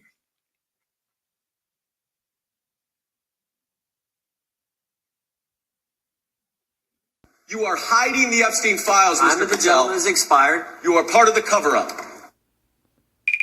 Director, remembering your oath to tell the truth, did you ever tell Donald Trump his name is in the files? I have never spoken to President Trump about the Epstein files. Did you ever tell the Attorney General that Donald Trump's name is in the Epstein files? The Attorney General and I have had numerous discussions about the entirety of the Epstein files and the reviews conducted by our team. Did you tell the Attorney General that Donald Trump's name is in the Epstein files? And we have released where President Trump's name is in the It's a simple Attorney's question. file. Did you tell the Attorney General that the President's name is in the Epstein files? During many conversations that the Attorney General and I have had on the matter of Epstein, we have reviewed. The question is simple. Who Did you tell the Attorney General that Donald Trump's name is in the Epstein files? Yes or no? Why don't you try spelling it out? Yes or no, Director? Use the alphabet. Yes or no? No, A, B, C, Director, D, E, F. it sounds like you don't want to tell us. It's just stunning combativeness. In addition to the Epstein files, Patel defended his work leading the FBI and touted the quick arrest of the suspect in the Charlie Kirk shooting. Now, we're going to hear a little bit more from Congressman Raskin, who, of course, combative. They were so combative. Boop, boop, boop, boop, boop. All right, now, CNN, I played this earlier, but CNN, they had to run the same one, video 14, because I absolutely love the ABCD. Give me video 14, CNN. Did you tell the Attorney General that Donald Trump's name is in the Epstein files? Yes or no? Why don't you try spelling it out? Yes in a or no, Director? Use the alphabet. Yes or no? No, A, B, C. Director, D, F. did you... All right, so when it comes to the Epstein files, we could talk about that for hours on end, correct? And we can go through all the things that Pam Bondi screwed up that I really don't care for Pam Bondi. We could do that. But here's the facts. Stop thinking that these Democrats, any of these Democrats, care about these young women, care about them enough to find the truth, care about this situation to find the names of the other low-life SOBs out there that rape these women. Stop. Because that's not what's happening here. In one room, they're doing everything and planning every way they possibly can to take down RFK Jr., follow the money, all right, RFK Jr. Over in another room, they're doing everything they possibly can, right, to try to take down Donald Trump. This is all they have. They go into a room, and this is true, all right? They have teams, communication teams. They have professionals, and they get them in a room and they say, look, we have studied. Now, in the Midwest, we're hearing more Epstein, but in the Northeast, we're hearing more crime. In this area, we're hearing more. They go through, and when they get done, say, well, what we're hearing the most is Epstein, so I guess that's what you go with. That's how they gauge their attack and what direction they're going, is what they have back. Their research of what they have back is the only thing that's hitting anywhere is Epstein for them right now. Crime, they can't talk about 300 people murdered 3 17-year-olds in a week in Chicago. So anyhow, take down Trump, take down this. The best, when I say best, you remember when James O'Keefe, right? James O'Keefe was raided for his diary by the FBI. Massey, to Massey's credit, video 9.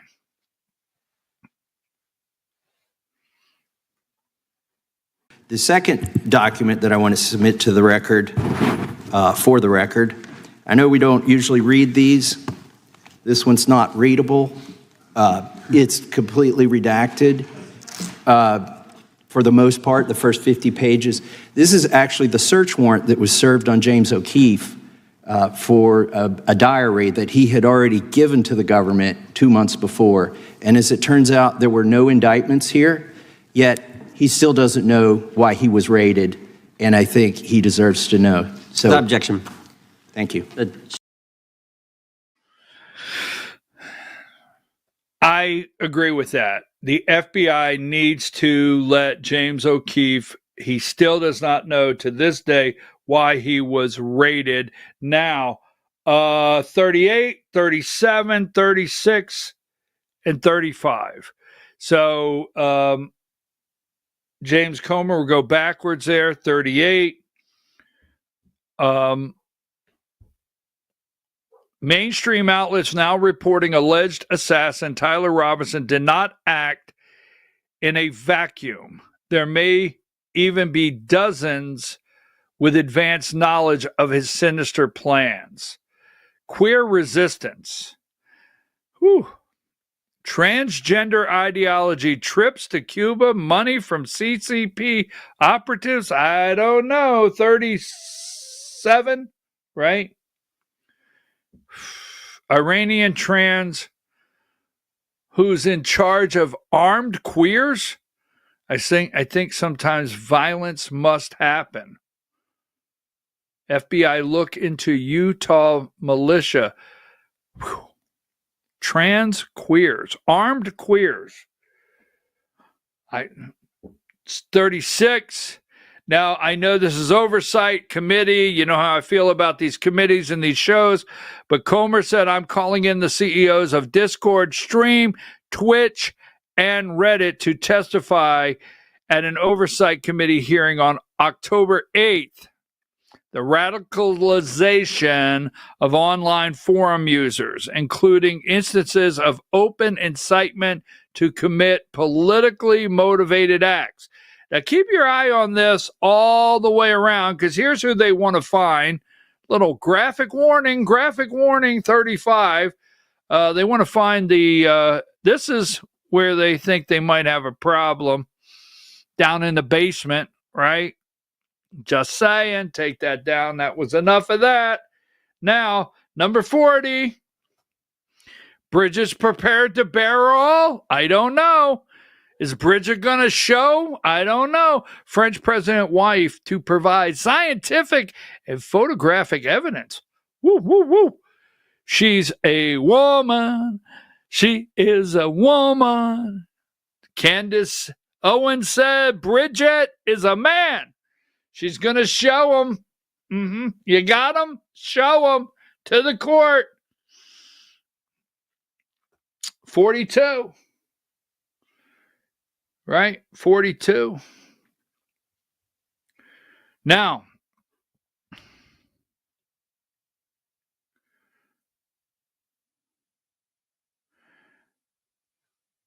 Candace Owens blistering new attack on Bridget Macron after she was sued for claiming French First Lady is a man. Boom. All right, give me number 6. We are all concerned, every one of us.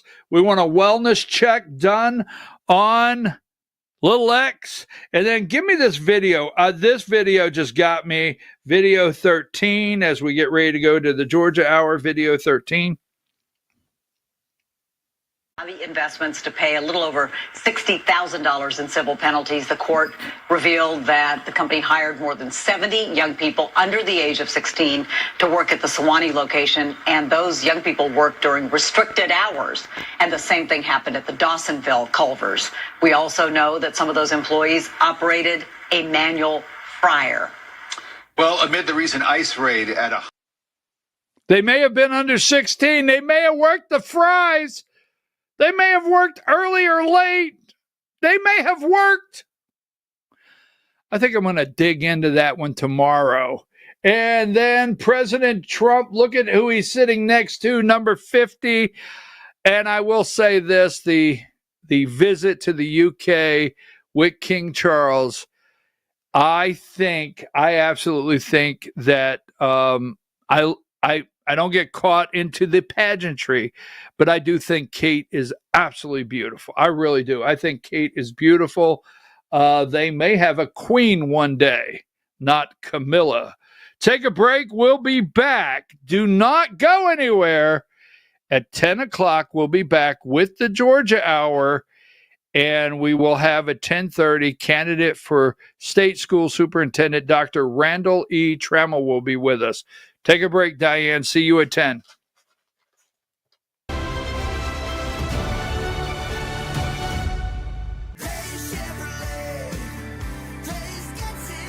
It's Truck Month Plus at Days Chevrolet in Jasper. Now save $11,000 off new Silverado 1500 crew cabs. Plus, get $500 bonus cash for your trade. Pick your Silverado from our huge selection. Save a whopping $11 grand off. Plus, $500 bonus cash for your trade during Truck Month Plus at Days Chevrolet in Jasper. Days Chevrolet. Days gets it done. Together, let's drive. Larry's Body Shop in Ellijay. Family owned and operated since 1978. The latest in cutting-edge digital technology and state-of-the-art equipment allow our iCard Gold Class certified technicians to restore your vehicle. Our second-to-none customer service will work directly with your insurance company. Major accident or minor fender bender, we take the dents out of accidents. Larry's Body Shop, North Georgia's #1 body shop. Visit us at collisiondecision.com. Why give your money to liberal media companies? Put your marketing needs in the hands of a conservative marketing professional and start getting results today.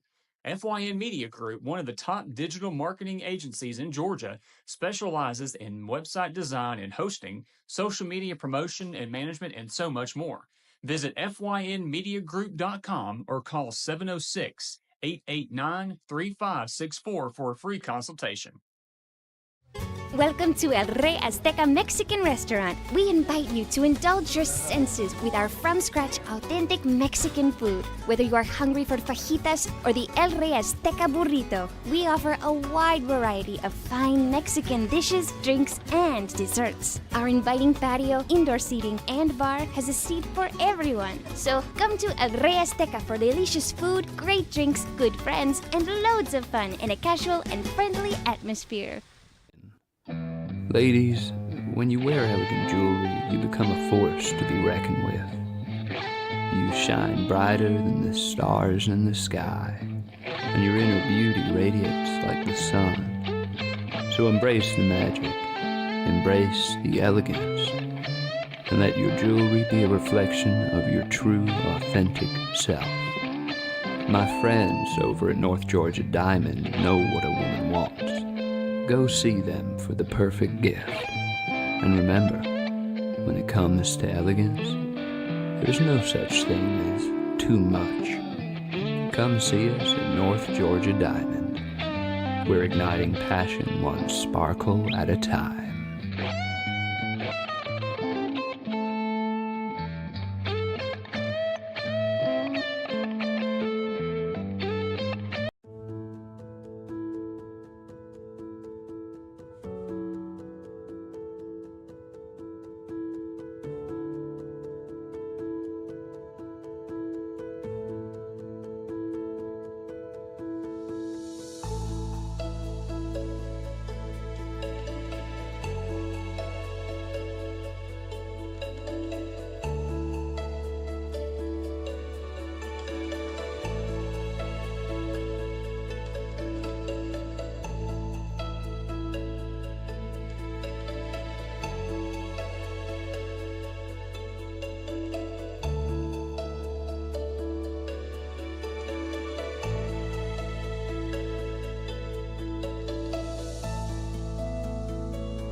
In 1981, Reed Nicholson began selling tires out of an old barn in Mineral Bluff. Little did he know that he had just laid the groundwork for the most trusted names in automotive services in the Blue Ridge area. In 1997, Nicholson Tire Center became what it is today, holding the same values of faith, family, and great customer service. 2 locations to serve you, and the Blue Ridge location is currently expanding to offer fast service and the largest U-Haul provider in Georgia. Nicholson Tire Center, Blue Ridge, and Mineral Bluff. This is a special report. Knowing how to invest your money is harder than ever before. Dealing with stock market volatility, record debt, and terrorist attacks requires new thinking. At U.S. Asset Management, we can help you see the world more clearly so that you can move beyond the chaos and invest with confidence. Call us, visit us online, or drop by our office. U.S. Asset Management, helping you make better decisions with your money. Mesquite Grill, now offering online ordering for your convenience. Check out our new website at mesquitegrillbr.com. That's mesquitegrillbr.com. The great food and service you have come to expect, ready for you when you arrive. Open 7 days a week with a fully stocked bar and friendly service. Bring your furry friends with you and dine on our pet-friendly patio. Also, check out our catering options and let us prepare delicious food for your next event.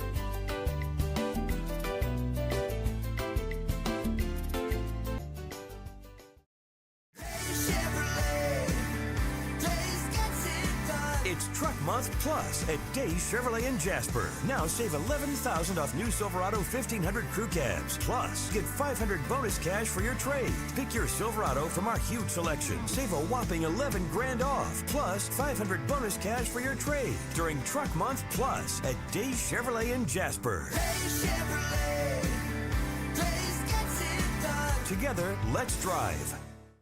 Larry's Body Shop in Ellijay. Family owned and operated since 1978. The latest in cutting-edge digital technology and state-of-the-art equipment allow our iCard Gold Class certified technicians to restore your vehicle. Our second-to-none customer service will work directly with your insurance company. Major accident or minor fender bender, we take the dents out of accidents. Larry's Body Shop, North Georgia's #1 body shop. Visit us at collisiondecision.com. Why give your money to liberal media companies? Put your marketing needs in the hands of a conservative marketing professional and start getting results today. FYN Media Group, one of the top digital marketing agencies in Georgia, specializes in website design and hosting, social media promotion and management, and so much more. Visit FYNmediagroup.com or call 706-889-3564 for a free consultation. Welcome to El Rey Azteca Mexican Restaurant. We invite you to indulge your senses with our from-scratch authentic Mexican food. Whether you are hungry for fajitas or the El Rey Azteca burrito, we offer a wide variety of fine Mexican dishes, drinks, and desserts. Our inviting patio, indoor seating, and bar has a seat for everyone. So come to El Rey Azteca for delicious food, great drinks, good friends, and loads of fun in a casual and friendly atmosphere. Ladies, when you wear elegant jewelry, you become a force to be reckoned with. You shine brighter than the stars in the sky, and your inner beauty radiates like the sun. So embrace the magic, embrace the elegance, and let your jewelry be a reflection of your true, authentic self. My friends over at North Georgia Diamond know what a woman wants. Go see them for the perfect gift. And remember, when it comes to elegance, there's no such thing as too much. Come see us at North Georgia Diamond. We're igniting passion one sparkle at a time.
In 1981, Reed Nicholson began selling tires out of an old barn in Mineral Bluff. Little did he know that he had just laid the groundwork for the most trusted names in automotive services in the Blue Ridge area. In 1997, Nicholson Tire Center became what it is today, holding the same values of faith, family, and great customer service. 2 locations to serve you, and the Blue Ridge location is currently expanding to offer fast service and the largest U-Haul provider in Georgia. Nicholson Tire Center, Blue Ridge, and Mineral Bluff. This is a special report. Knowing how to invest your money is harder than ever before. Dealing with stock market volatility, record debt, and terrorist attacks requires new thinking. At U.S. Asset Management, we can help you see the world more clearly so that you can move beyond the chaos and invest with confidence. Call us, visit us online, or drop by our office. U.S. Asset Management, helping you make better decisions with your money. Mesquite Grill, now offering online ordering for your convenience. Check out our new website at mesquitegrillbr.com. That's mesquitegrillbr.com. The great food and service you have come to expect, ready for you when you arrive. Open 7 days a week with a fully stocked bar and friendly service. Bring your furry friends with you and dine on our pet-friendly patio. Also, check out our catering options and let us prepare delicious food for your next event.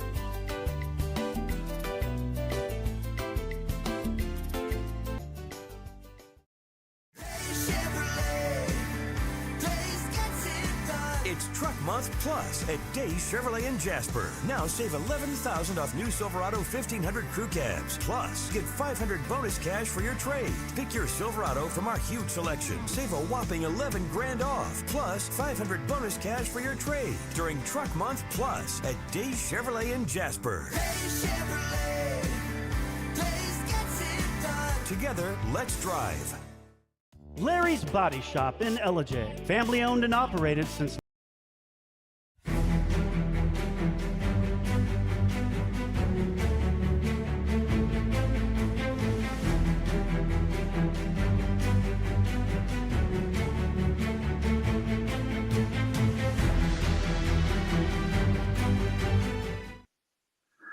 Okay, folks, we are back. I'm your host, BKP. It's time for the Georgia Hour.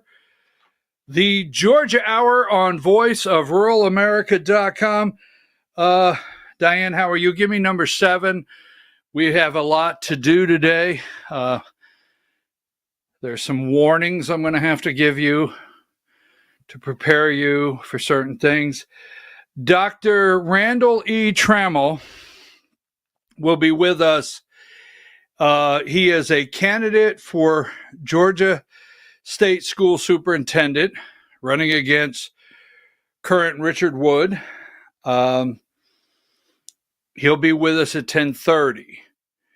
Went to Rabun County Republican Party Low Country Boil event last Saturday. I listened to him for 3 minutes with 2 other candidates. And our children, we say they're the future, our children. And I really want to take this race, state school superintendent, very serious. Now, Diane, when we take that, we're going to take maybe a 2-minute break, because at 10:30 he's going to be with us, and I want to just take a break, maybe 2 minutes at the bottom of the hour, so that way we can have a nice fresh recording of our interview with Dr. Trammell, so we can get it blasted out there. So that's at 10:30. Now take that down. It seems like just yesterday, number 2, we were talking about $140 million, the largest Ponzi scheme in the history of Georgia. Actually, that's still currently taking place. That's the entire Frost family. We just don't want, on any given day, you to forget there's still a $140 million Ponzi scheme under investigation that we're aware of. Secretary of State, SEC, FBI, all the above, and multiple states. So we don't want to forget to bring up our friends, the Frost. Take that down. Now, so I have been, we're going to jump around on a couple things. We have stayed focused on SD21, right? So give me this one right here. Diane, I know I have it here somewhere. Number 105, right? Give me 105 SD21. Now, this is September 23rd, and this is Deborah Shingley and Jason Dickerson. Early voting has already started. I cut this graphic a couple days ago just to have the 2 of them there. This is Fulton County and Cherokee County. Now, we have shared with you number 69. We have shared with you that if this race goes to the Democrat, all right, it'll be bringing in the tide for Democrats in Georgia if she wins. Now, I will say I've put a lot of pressure on this show about SD21. I have never met Mr. Dickerson, never met this man, all right? I will say this as caution to the wind. I don't want to say anything, but I don't know him, but he's not Brandon Beach. Folks, you do realize you have an opportunity, not even knowing this guy. I don't want you to go Democrat, but you got rid of Brandon Beach. Brandon Beach is not even he's a moderate at best, Anyhow, moving right along, we do not want the Democrat to take this seat. We have pushed. Give me number 9. This is Deborah Shingley. We know a lot of money has been poured into this race, but there's a Republican group that is pouring money in, and they've launched a new ad. I have it here somewhere. There you go. Here's the new ad that's been launched. Video 21. Bernie Sanders, New York's Zohran Mamdani, Deborah Shigley. The common thread, all endorsed by the Democrat Socialist WFP, backing higher taxes and a universal social wage. On September 23rd, reject radical Democrat Deborah Shigley. All right, this ad is going out. It is September 18th, September 23rd. I'm telling you now, Cherokee County, North Fulton County has to be victorious. Victorious, must be. Now, in my next segment here, we don't want to spend too much time. We'll get back into that. Today is Thursday. We'll get back into that tomorrow. All right, ready? Brad Raffensperger. All right, pause. Everybody deep breath. Okay. Punch them in the back. Do the Heimlich maneuver if they were eating and all of a sudden they started choking just because I said the words Brad Raffensperger. Now, number 65. So we have Brad Raffensperger is now in the race, Secretary of State. 2 major announcements shake up the race for governor of Georgia. This is Brad Raffensperger and Jeffrey Duncan. We will get into that one in just a minute. I know before I move forward, and the reason I want to do this is I want to do this for my family and friends here, and you are my family and friends and patriots in the base. There's a battle out in front of us. Now, I want rid of the machines. I do not want to vote on a Dominion machine. I do not. I want rid of the Dominion machines. Got it.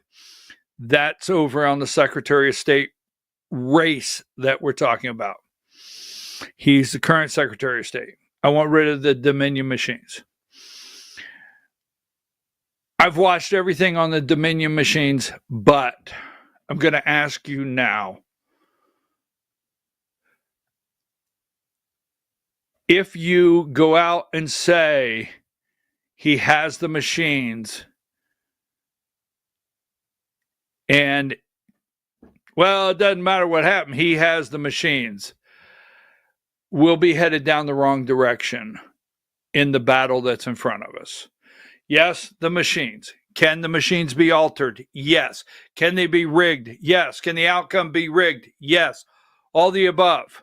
But that can't be the road we go down in the battle on who will be the next governor of Georgia. You understand? I want you to look this guy up. Give me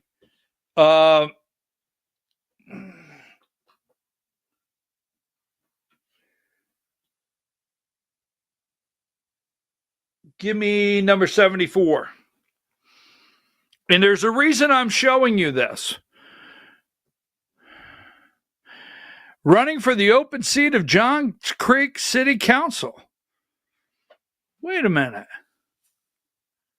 He was a Johns Creek City Council member?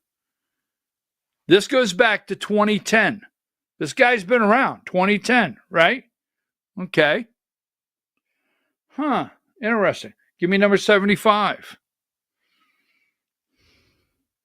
I said state Senate for correction. Brad Raffensperger, candidate for Georgia State's House District 50, 2014. Huh. Wow. Now, number 73.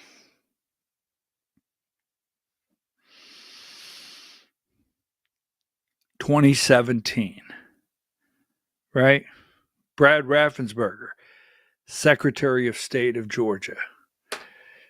Johns Creek City Council, State Rep, Secretary of State. Oh, no, he doesn't stand a chance as governor. No. He doesn't stand a chance. No, he doesn't stand a chance. Well, since 2017, things have changed. Yes, he won re-election, but he had the machines. I get it. Do you realize who you're talking to here? I get it. I'm with you. But he won in 2018. Up to that point, up to 2020, you didn't see him as the worst person in the world. When he said, let's go to 2019, when he said, I'm a Christian, right? I can't question that. I never do that. I don't question that. But he says, I'm a Christian. God is my guide throughout my day. I'm a conservative. I'm a Republican. Bada bing, bada boom, right? 2020 comes. 2022, reelected. I want you to look up and see the last election he ran for and he lost. Maybe he lost. I don't know. Look, maybe he did. But now he's running for governor of Georgia. And I'm telling you right now, I'm going to show you who is taking him serious because he came right out of the box. They're all taking him serious. That's why you have to know if you go into any battle. So I have played the opening. I played the opening of almost everyone. I think you should see this and I think you should listen with your ears wide open. Because see, you're the pay attention people. But when this lands to the people that generally don't pay attention,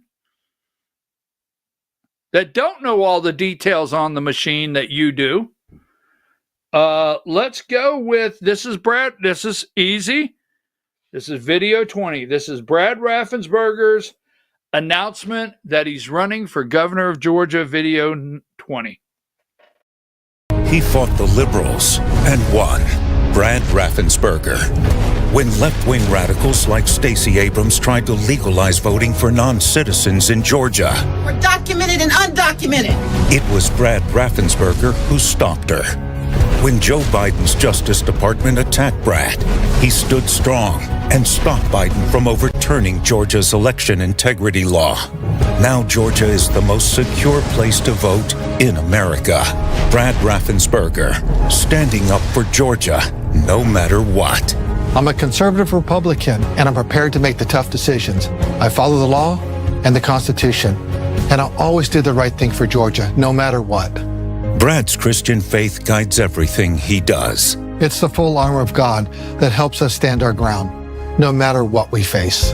Brad and his wife Tricia met in high school. Brad's a builder, and together they built businesses in Georgia, creating hundreds of good jobs. But they've also endured a parent's worst nightmare, losing their son Brenton to addiction. That's why Brad will make it a personal mission to stop deadly drugs in our state, expand treatment, and save lives. As governor, I'll deliver a bold, conservative agenda and build Georgia even stronger. Brad's plan? Bring good-paying jobs to the state. Lower property taxes for all Georgians, especially seniors, so they're not taxed out of their homes. Put parents, not bureaucrats, in charge of our kids' education. ban biological men in women's sports, and transgender surgeries for minors. And Brad believes we should reward people based on merit, talent, and hard work. I'll always do what's right for you. Brad Raffensperger for governor, standing up for Georgia, no matter what.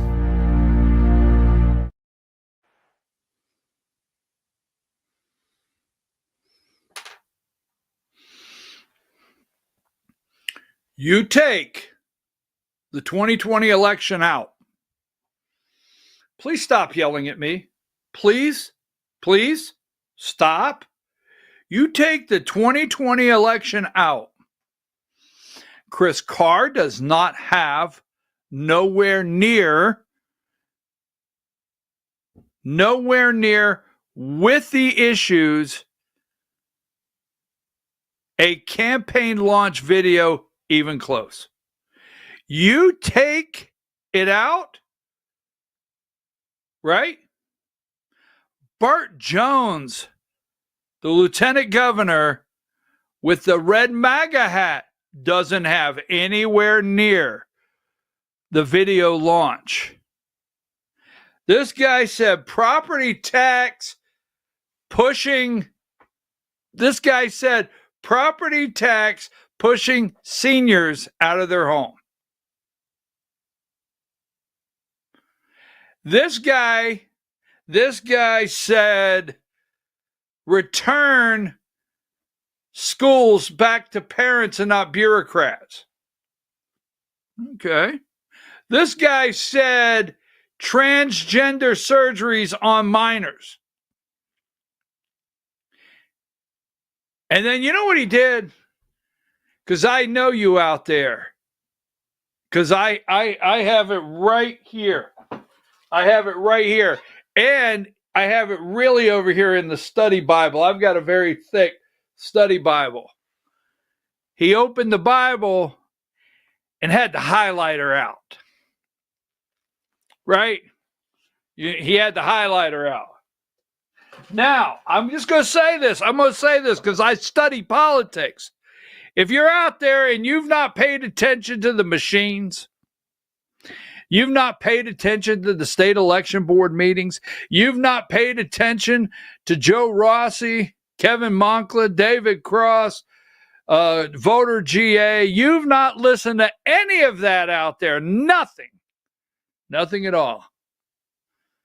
But this Sunday morning, your Bible's got a highlighter in it. That says subliminally he studies the Bible. Now, here, this came out immediately. Brad Raffensperger put this out. Not Brad Raffensperger, I'm sorry. Burt Jones put this out, video 7.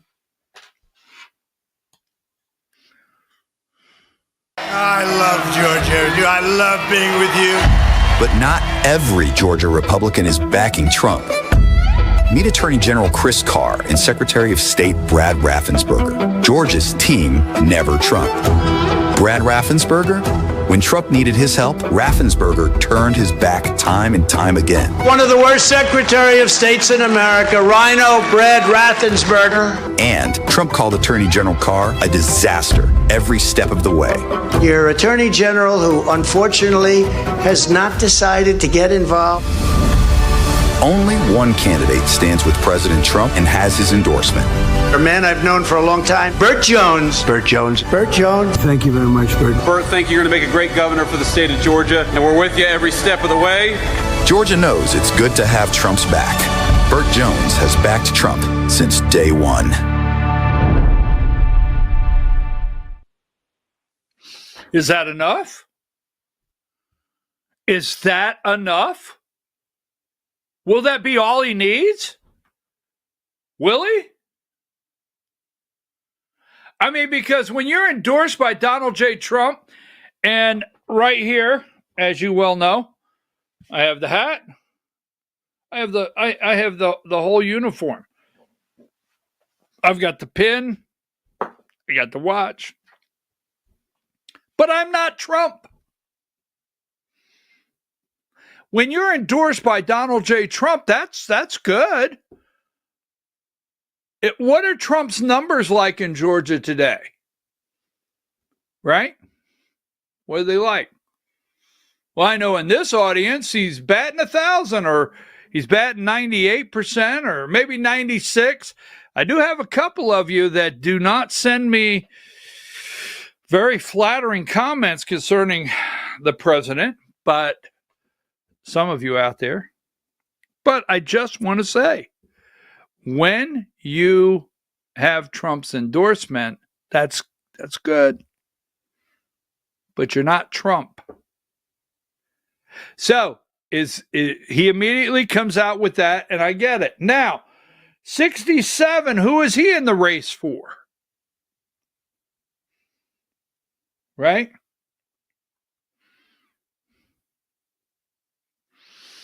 Now, this is interesting. I tried to call him yesterday. He did not call me back. This is Jeff Duncan, right? Now, Jeff Duncan is in the race as a Democrat. Go ahead and move it up to 61. So how many of you out there, by show of hands? How many of you out there, by show of hands, and I know where, I don't know where he goes today, but I know where he did attend church, over in Alpharetta, right? Somewhere over that way. But how many of you, by show of hands, remember the story of him being in church when he ran for lieutenant governor? Him being in church, and the message that Sunday was, get involved or something like that. And he went out to the car with his wife, and he looked at his wife, and he said, I have to run for office. Dude, how many of you, I mean, I'm just really pushing this right here, but how many of you remember that Jeff Duncan story, right? Got it? This morning, I campaigned at the Black Coffee Company. I want to go to the Black Coffee Company, a small business in Atlanta, where I laid out my plan to make it easier to start and grow a business in our great state. Now, tomorrow, I'm going to bring a Democrat, lifelong Democrat, on the show and ask tomorrow at 10:30, what do you think of Jeff Duncan? What do you think Democrats think of Jeff Duncan? Because this individual happens to be a Democrat district chair, and we're going to find out. What do you think? What do you guys think about Jeff Duncan coming into the race? Now, I just want to throw this out there, just boom, out there, and we're going to walk away from it. I think by time September 23rd, right? I think by time the special election down there in SD21 is over, I think by time next year, 2026, I think it's going to be a real wake-up call on why we did not close our primaries. You're going to get a wake-up call. Now, if you're out there from sea to shining sea and you pay attention to Georgia, right, we have open primaries. Pennsylvania, for example, other states, you have to register a party. I think Texas, you have to register a party, right? So you go in, you have to register. So when you're registered, that's the only primary you can vote in. You can't switch around, the old switcheroo. Can't do it, right? Now, the question I was always asked by leadership down in Atlanta, what do you do with independents? Well, you tell independents, there you go. If you go to Atlanta and you put this before John Burns, now I've not put this before John Burns, but I've wanted to close elections all the way back, House Speaker David Ralston. All right. Yeah.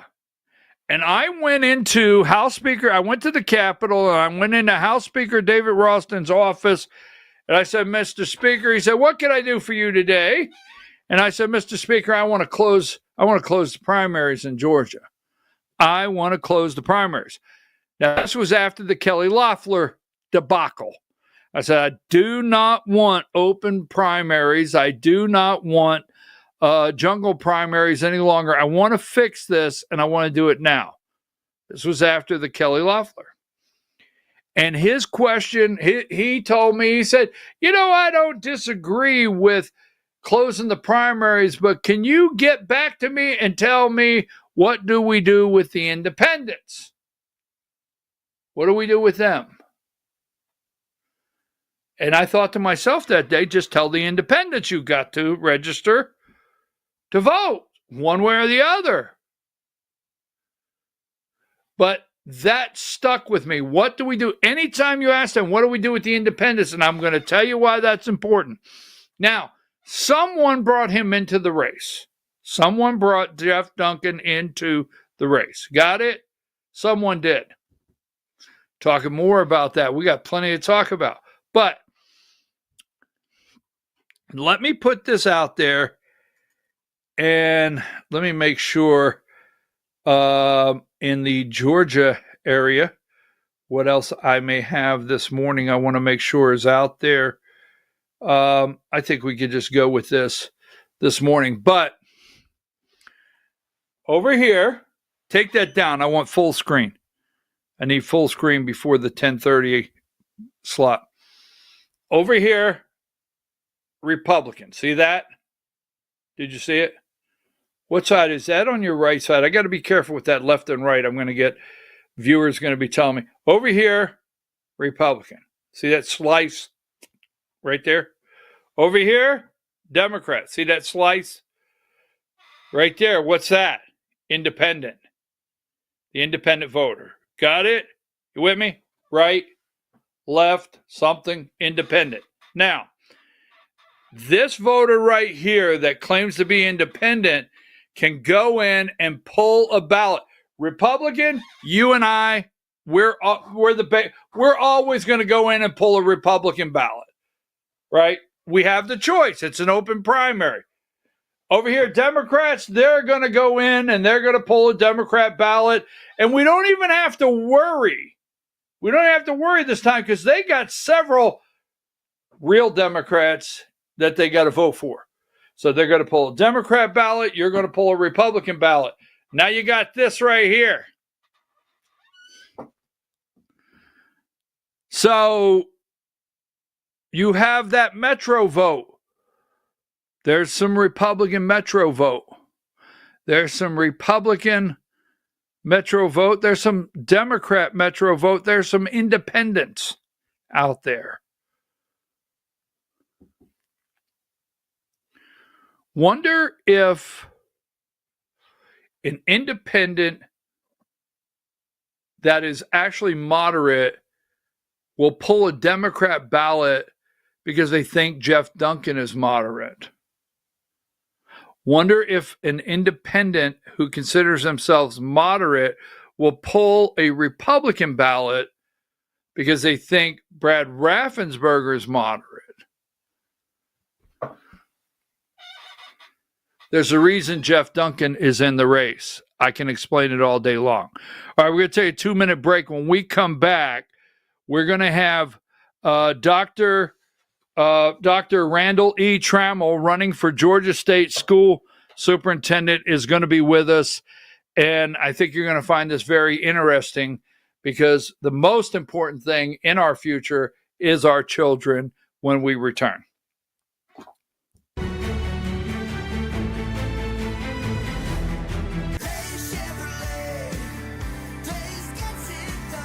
Truck Month Plus at Day Chevrolet in Jasper. Now save $11,000 off new Silverado 1500 crew cabs. Plus, get $500 bonus cash for your trade. Pick your Silverado from our huge selection. Save a whopping $11,000 off. Plus, $500 bonus cash for your trade during Truck Month Plus at Day Chevrolet in Jasper. Day Chevrolet. Days gets it done. Together, let's drive. Larry's Body Shop in Ellijay. Family owned and operated since 1978. The latest in cutting edge digital technology and state of the art equipment allow our iCard Gold Class certified technicians to restore your vehicle. Our second to none customer service will work directly with your insurance company. Major accident or minor fender bender. We take the dents out of accidents. Larry's Body Shop, North Georgia's #1 body shop. Visit us at collisiondecision.com. Why give your money to liberal media companies? Put your marketing needs in the hands of a conservative marketing professional and start getting results today. FYN Media Group, one of the top digital marketing agencies in Georgia, specializes in website design and hosting, social media promotion and management, and so much more. Visit FYNmediagroup.com or call 706-889-3564 for a free consultation.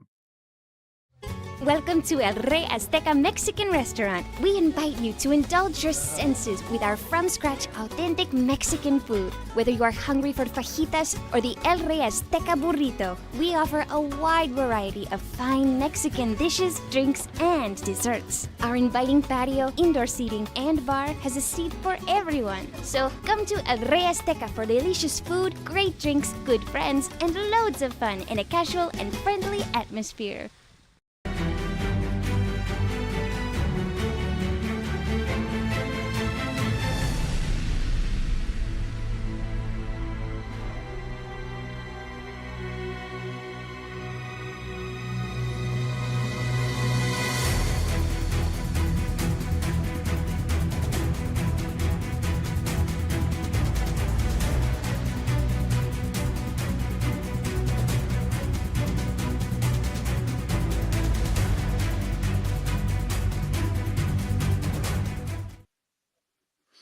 Welcome to the Georgia Hour. I'm your host, BKP, and you're watching on voiceofruralamerica.com. Now, in the state of Georgia, we have all of our constitutional offices from the governor all the way down are on the ballot in 2026. And you get down ballot, and some people don't pay very close attention to some of the races when you get down ballot. I don't know, maybe this should be top of the ballot, because we say, and you hear it all too often, that our children are our future and we need to invest in our children. And the most important thing would be our children. So we take here the state school superintendent race in Georgia very important. It's very important. We take it very serious. Now, this past Saturday, I had an opportunity to be up in Rabun County. Thank you, Rabun County Republican Party, for your event. And I got to meet several candidates and listen to candidates speak. This particular candidate I'm about to bring in, running for state school superintendent here in Georgia, I listened for 3 minutes and I said, he identified several of what we consider the problems. So I said, hey, I'd like to get him on the show and give him more than 3 minutes to maybe identify those problems with you, the voters, and give you what he considers the solutions if elected. So let's bring him in now, Dr. Randall E. Trammell. Let's bring Dr. Trammell in. How are you, sir? Good morning. I'm doing well, and I hope you are. Yes, I am. And I'm going to tell you, I don't endorse candidates. And when I say that, I want to be upfront. I don't endorse candidates, but I want to be open with, I heard you speak Saturday, and you resonated so many things you said in 3 minutes that even one of your opponents following you, not to quote, basically said everything he just said is correct. But that being said, when you pointed to your wife and 5-year-old daughter, okay, I always ask, why is someone, and I'm going to give you that opportunity, why is someone in the race? Do they have skin in the game? How important is it to the candidate? And I think you made, not quoting you, a reference that you just put your 5-year-old daughter on the school bus for kindergarten this year. Am I correct? That's correct. Yes, sir. And I looked over and I said, excuse me, the way I put this, he has skin in the game. There's something you could be passionate about. And if you're passionate about your children, you can be passionate about ours. So welcome to the show. You're in the race for state school superintendent for Georgia.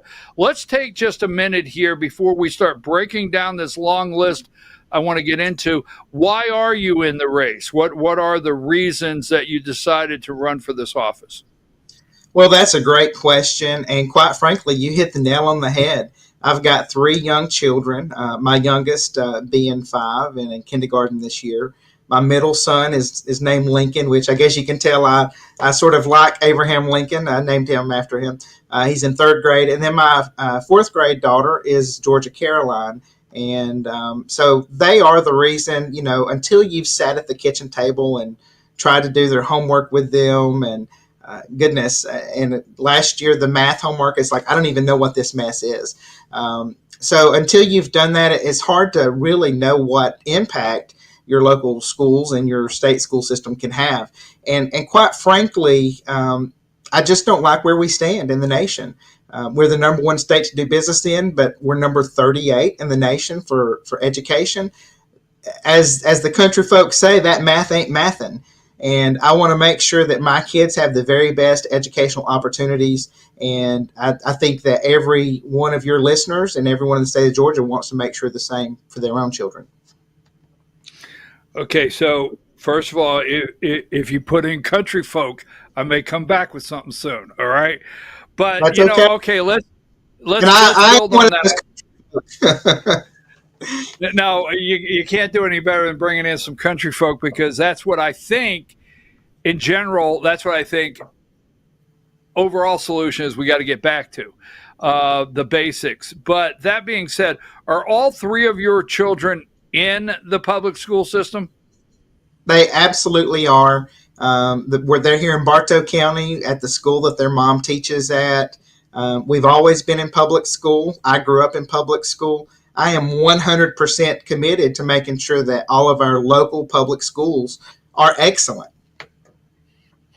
Okay, so let's get to that. The 3 minutes you did connect with the audience Saturday by identifying what I call problems. Let me give you a couple things, and then I want to turn this over to you.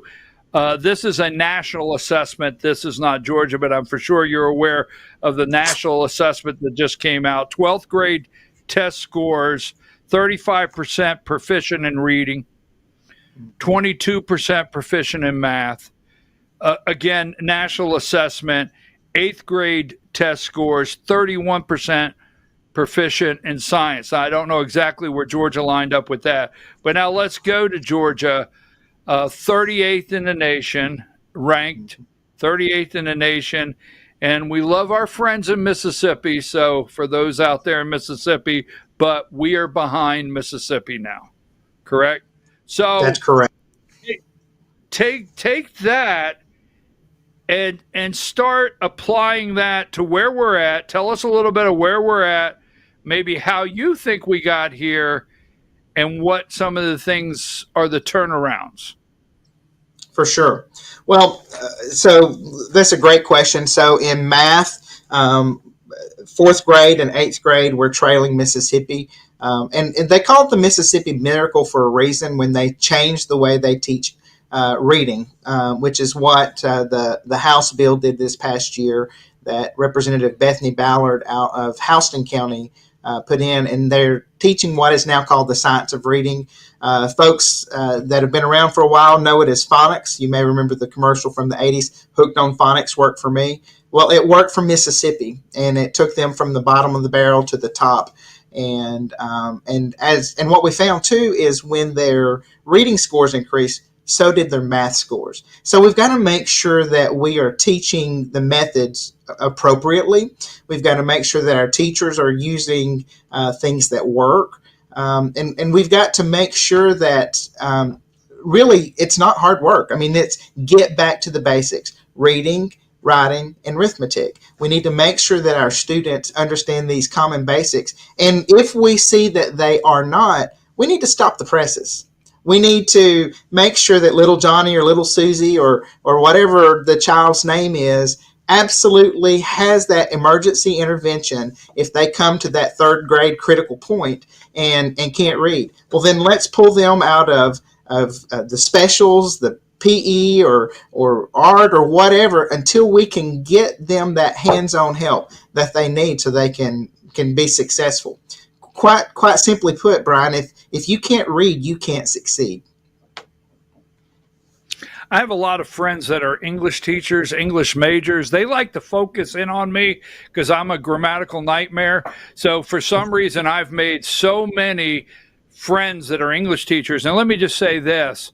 They have told me, I've sat down with them and they've said, retired English teachers said, we lose boys in the third grade. In the third grade, we lose boys. And I have to tell you, that just breaks my heart because that reminds me exactly where I remember at my age things changing. So you brought up reading, writing, arithmetic, academics. It's so upsetting to me because reading is the key to knowledge, okay? And I would go into third grade classes and I would talk to third graders and I would say, you know what? Always be able to tell someone you're in the middle of a good book. You want to always be able to say that I'm in the middle of a good book. So that being said, going back to reading, if you can read the math problem, so on and so forth. But academics, yes, we're lagging. Are we lagging in academics because we've made some, and I'm not an authority, but I have a lot of stuff written down here, and I read that we've switched to behavioral versus academics. We have teacher burnout. There's studies that we have teacher burnout, violence and teacher burnout. 2/3 of teachers feel like they're burnout. Teachers, what I know, their dream, your wife's a teacher, their dream was not to be a behavioral specialist in the classroom. Where did we go wrong? How do we have to shift? And are we going to be able, as superintendent of schools, to shift back to academics and leave the behavioral science and the studying our children? I always say, I want my children to go to school to learn. I'm not there for them to be a case study. Now I'm going to get out of the way. They're not a social experiment. So there are discipline issues in our classrooms. So one of the things that we've got to absolutely do is restore, law and order, if you will, in our classrooms. I say this often: teachers are there to teach, students are there to learn. And anything that gets in the way of that is wrong and should not be tolerated. With our current climate rating system in schools, you only get so many discipline referrals and then it's a bad mark against your school. There is a school system here in North Georgia here on September 18th that has had so many disciplinary infractions this early in the semester that they've stopped really enforcing discipline. They're just sending the kid back to their classroom and saying, don't do that again, little Johnny.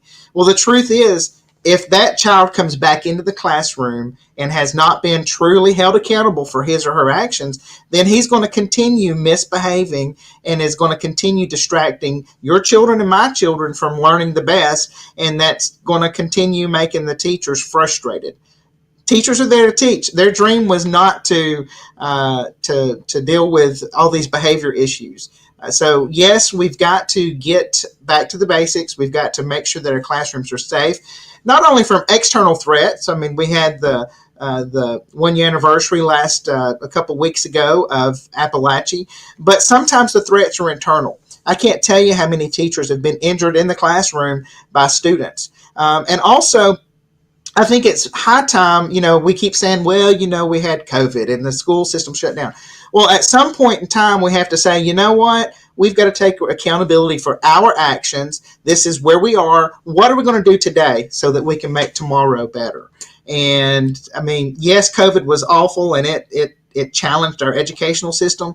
But I mean, we're almost 5 years out. So are we going to continue blaming our lack of growth and our lack of attainment on that? Well, I do understand we have Metro Atlanta schools. We have very rural school systems. I'm in North Georgia, but violence in the classrooms and teachers experiencing that violence, as you just brought up. I've been to Board of Education. I have been with superintendents, local superintendents, that have said to me, you see that office right over there? That person is being paid just to deal with all the reporting and paperwork that has to go to the state. Mm-hmm. I'm like, it's amazing what they're up against. I had school bus drivers, and I don't want to talk for all of them, and I don't want to go down a road that's not correct, but I've had school bus drivers. And, we live in an area where they take one of our school buses and they put it out on the main highway, and they put a big sign all the way down the school bus said hiring. I went to a superintendent one time and I said, you can't hire school bus drivers? And they say, well, it's a total mix. You've got salary plus this. And I never liked for Johnny, so my apology to anyone out there named Johnny, but they say they don't want to drive little Johnny. The discipline on buses and so forth. And I had a bus driver say to me one day, if you turn the kid in, they get in-school suspension so it doesn't go against attendance.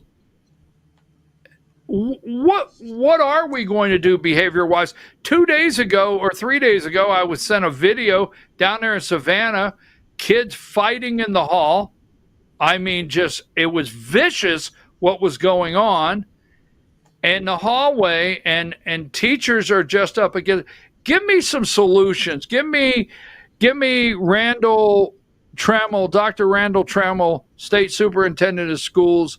I'm on the job now. We've got to make some major changes. What say you? Yeah, first thing we've got to do is we've got to quit penalizing the schools for holding their students accountable.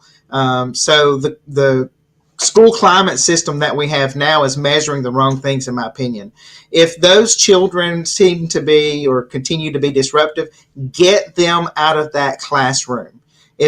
Put them in-school suspension, put them in out-of-school suspension, send them to alternative school, put them in online school. But they cannot continue to disrupt the learning of those students who are there, who want to be there, who want to learn. So, I mean, the real simple is hold students and their parents accountable for their actions. Well, you brought up the Appalachia school shooting that took place last year. We want to, as parents, I have to say grandparents now, okay? But that's where I really, connected with you Saturday is, last week I went down my granddaughter's kindergarten, and I had breakfast with Grandparents' Day. And we want our kids safe. We want to know parents need that security, put them on the school bus, all right, and get them there. And we want them safe. We want them to return home safe. But in the last several years, it seems to me, and correct me if I'm wrong here, that we've had a lot of money, time, and effort spent on school safety to prevent school shootings and other violence, and we agree with that, but the level of behavioral problems, once they're in the classroom, there doesn't seem to be the same level that needs to be addressed inside. Once they're there, the teacher's safety, I just read an article, and our time is limited, and I really got something else I want to get to. But I'm reading about restorative justice. I'm reading about the DEI social emotional learning. I mean, what say you on some of these comments I'm making here? Well, I mean, I'm just shaking my head. All of those are just opportunities for folks to come in with different ideologies. Listen, if we are teaching our students the basics, we're not going to have time for some of this other stuff. Now, let me be very clear. Mental health is an issue, and it's so important that we take care of our children and our teachers with mental health. But I will tell you, a large part of that is with the cell phones and social media. And, you know, I would be supportive of having this is not going to be popular, but I would be supportive of having a K-12 ban on cell phones in schools, because that device in their hand is a distraction. Then all of a sudden you've got little Marie says something about Sandra, and then all of a sudden it becomes an issue. Again, teachers are there to teach, students are there to learn, and anything that gets in the way of that is wrong. So we have to be very careful about what ideologies come in. Even if it's coming in the name of something good, we need to make sure that we look through and, you know, what its origins are and what is the purpose of it. Well, I guess, and I'll back away from this. I want to go back to, I'd like to see, and it's not old fashioned, and regardless of what my age is, it's not old fashioned. I'd like to see the academics go back into the focus, and not so much in the, our teachers being involved in behavioral studies and having to do behavioral reports and so on and so forth. We now have law enforcement in our schools. We have law enforcement. We've gone to, they under safety, they call them a school safety officer. Okay. But the reality is our schools now have law enforcement. Those are mandated, certified law enforcement in our schools. That's where we're at. Now, the law enforcement and the things that are going on as far as the behavioral problems, I think we got to get them out of the way and let the kids and the parents that are focused on their kids learning. K through 12 cell phones. I mean, you have school issued iPads for study. You have things like that. I don't think any distraction, any teacher should have to look out and see someone on a cell phone. And we have so much money invested in the school safety. When a parent says, and I've seen that, well, if something happens, how will my kid get in touch with me? I don't know. I think the authorities in the class could do that. I want to go, in the interest of time, we don't have much time, and I might have to get you back here because there's so much technology. Okay, AI technology. How do you plan to integrate AI technology in schools? Now, are you looking at chat bots?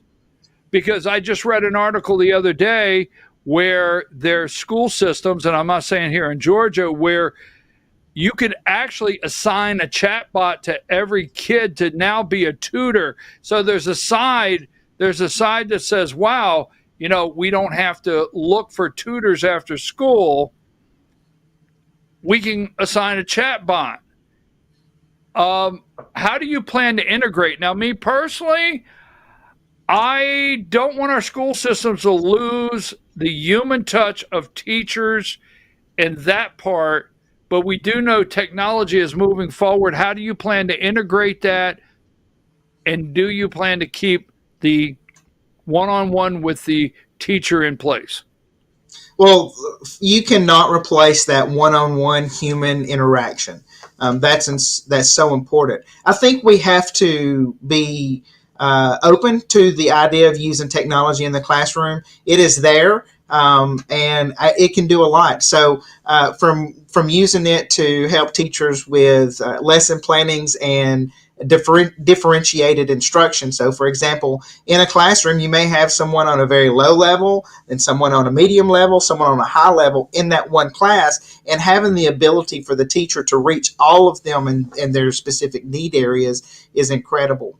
Also, if you take that and I don't know that chatbot is the answer, but possibly for that intentional, deeper tutoring, where you can see that student A or student B has this one area where they really need to tighten up and where they really need to get on and learn more and grow their depth of knowledge in that area.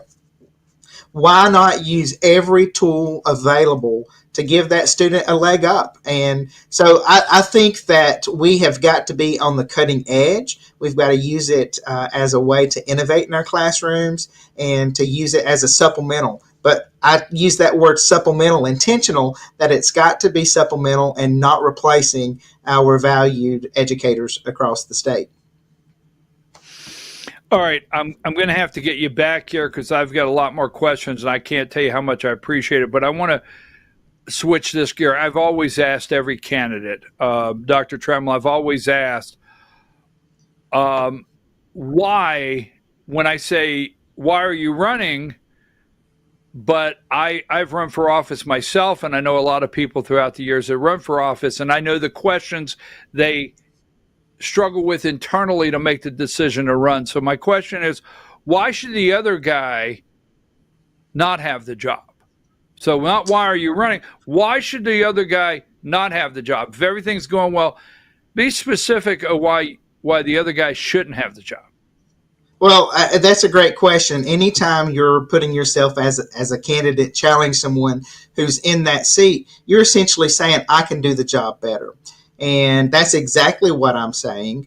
Our current guy in the job right now, by the time this election occurs, will have been in the seat for 12 years. And what have we got to show for it? That's an entire child's K through 12 education right there. And are we better off than we were before he came? I'm going to tell you the answer is an absolute no. Nice guy, but ineffective. And we've got to have somebody that's going to get in there, is going to fight for our kids, going to fight for our schools, and going to make sure that our students have the best opportunities available to them in the state. I'm not happy being number 10 in the nation. I'm not happy being number 5 in the nation, much less 38. Georgia students, Georgia parents, and our state, with the investment of 54% of every dollar that comes in through state income tax going to education, our state deserves a return on its investment, and that's to be number 1 in the nation. So why am I running? It's because we're not doing good enough right now, and good enough's just not cutting it. So I want to make sure that our schools are excellent, that our teachers are supported, that our schools are safe, and that our students are the most successful students in the nation.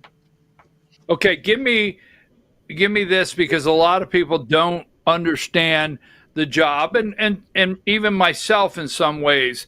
Like, what limitations do you have? What do you have to get through legislators to pass, to get the governor to sign, or things like that? So what exactly is the core focus of a state school superintendent? What are the main responsibilities? So the state school superintendent is responsible for the overall vision of the education in the state.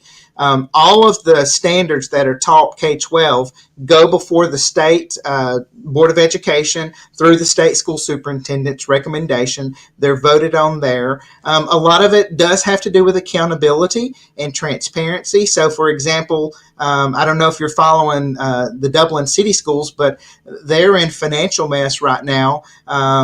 They're projecting a $13 million deficit by the time June gets here. And they haven't turned in audits from 23, 22, and 24. And where's our state school superintendent? Where's that financial system protecting our voters and their investment? So it's about making sure that there are standards and that they're relevant, It's making sure that our schools are accountable in terms of academic instruction, in terms of financial performance, and it's making sure that we are responsive to the needs of our students. Now, certainly that superintendent does have to work with the State Board of Education, which is appointed by the governor. They do, on occasion, have to work with the legislature to make sure that laws are appropriately passed. And one of the things to that end is our current superintendent has no relationship with the legislature. They actually introduced a bill to make that position appointed. So we've got, I mean, that's a huge area where you've got to have a state agency head that can work with the legislature directly and the governor's office and get things done on behalf of our students in Georgia. Well, you know, we started over here and we're here. There's so many different legs. I don't know where exactly state school superintendent can be effective or get involved in certain things. But then we have, you know, look, on Saturday, don't bother me when my college football's on, okay? Don't bother me. That's a dangerous area to go in when I'm trying to watch college football. But at the same time, you know, we're talking about academics. We're talking about money. We're talking about teachers. I love teachers. I absolutely do. I mean, I'm not going to give you my age, but I can remember every single teacher that classroom that I was in. And I also remember the classrooms that the teacher asked me to leave. Oh, did I say that out loud? Anyhow, that being said, you know, $68 million for a football complex that looks like a college, you know, all the money that's spent. And I have to tell you this, on this side, I hope you're hearing it. The people are stressed out in Georgia with property tax. Yes, they are. And realistically, the largest dollar, there's a county right here where, you know, 75% of every property tax dollar goes to the school system. So there's an enormous amount of money going there. I mean, is that something, is that the third rail? Is that something you can't touch, can't talk about, or can be involved in? So the funding for local school systems is really a formula. There's three parts of it. Federal government's about 10%, state government's about 44%, and your local government has to make up the rest. And we could spend a whole episode talking about how Georgia's quality basic education formula, QBE, is outdated and hasn't been touched since 1984. And there's a lot that our local public need to know about that. But at the end of the day, we need to make sure that our state and our local school systems are held accountable for every penny that comes in and every penny that goes out. And one of the initiatives that I have planned when I'm elected is to make that right where everyone can see on a web page where their school's money's coming in, where it's going out, because there's ways that you can see where a person's commitment is. And number one way is looking at their checkbook. Okay, I know the Supreme Court ruled on this, so I want to be clear. There's some people out there, no matter who you are, that will say, why are we letting I don't use the word I don't use the phrase undocumented people. I use illegals that have come here illegally. That's what I say. But the Supreme Court said you got to put them in school. So for anyone out there, you know, you may get questions. Why are you letting them in? The Supreme Court said it. So that's a done deal. But my question to you is, as state school superintendent, I was told every child had to have a classification. So when you walked in and you put a child in school, for tracking purposes, money, everything, there had to be a classification. So one time I asked the superintendent, I said, how many undocumented, for those out there, people are in the school system? And that is not, you can find that out. And I was told that was put under a classification of called 999. That was what I was told, that it was a 999. So if you go in, you don't have documents, you got to put. So what is your, per se, there's a lot of big metro counties that have a lot of undocumented children in there. What is your thought of what that's costing the state, and how many, I mean, I tell people all the time, how many English as second language teachers are we hiring? What are some of the effects that has on the Georgia State school system that is such a burden that you see? Well, first off, I'm not prepared to answer what the exact cost is. I'm happy to look into that. But what I will say is, as you mentioned, the Supreme Court has really settled this. Our job is to teach those students who show up. Much like in a situation of a hospital, you have to treat those that come up for services. I know that many of our teachers, my wife included, are not going to turn a child away because they see all children as the same. And I think that there's certainly a bigger political question that we've got to deal with as a state and certainly as a country about immigration. And but as far as I'm concerned, I'm going to follow the order of the law until it is changed appropriately at the state or national level. And we're going to teach the children that show up. Is there a cost to that? There absolutely is. All right, we're running after 11, but can I have one more question, or you got to go? I'm on your time. Sure. Okay, I got one more.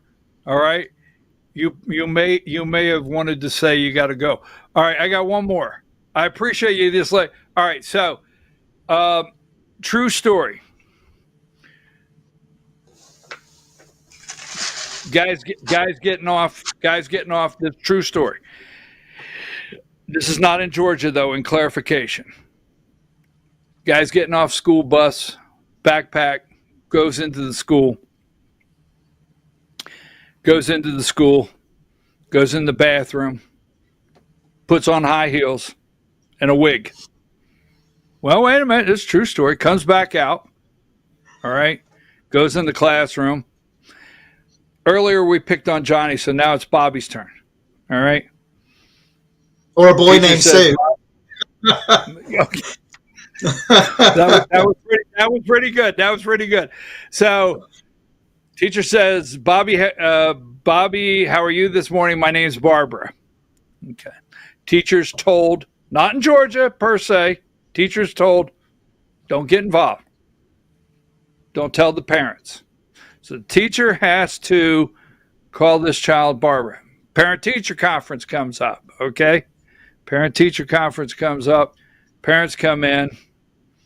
Teacher sits down and says, Barbara's lacking a little bit in English. The parents like, excuse me?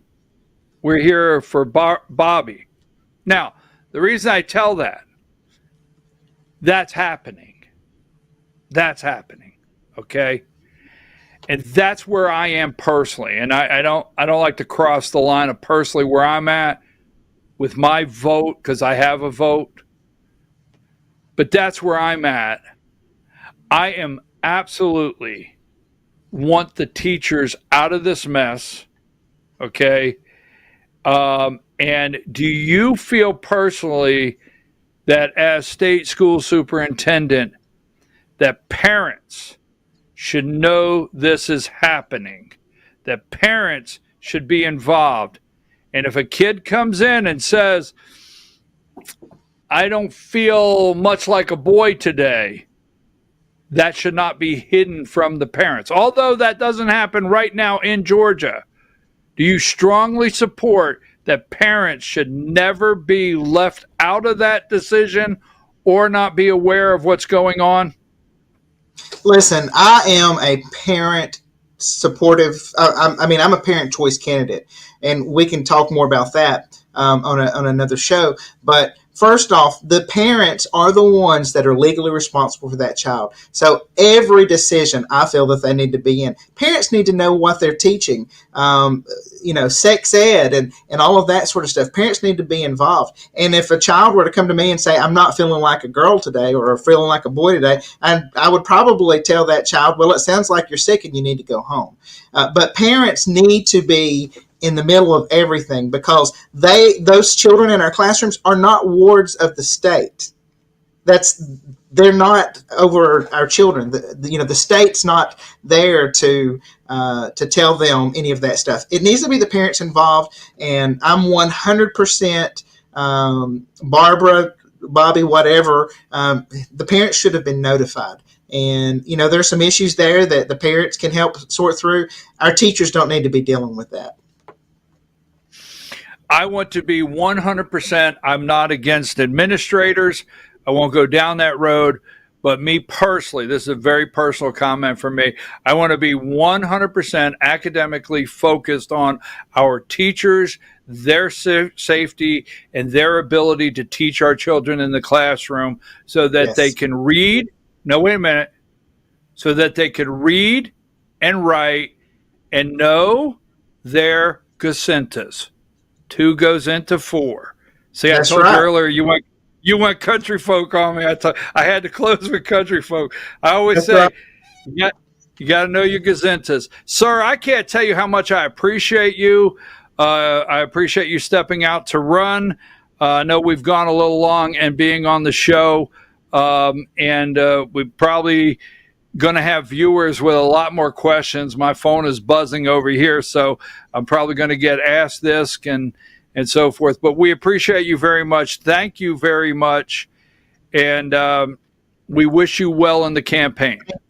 And if folks want to learn more about me, they can visit trammelforgeorgia.com. It's Trammel, just like you see spelled on the screen. The word for, F-O-R, and Georgia spelled out.com. Thanks so much, Brian. Hope you have a great day and keep up the good work.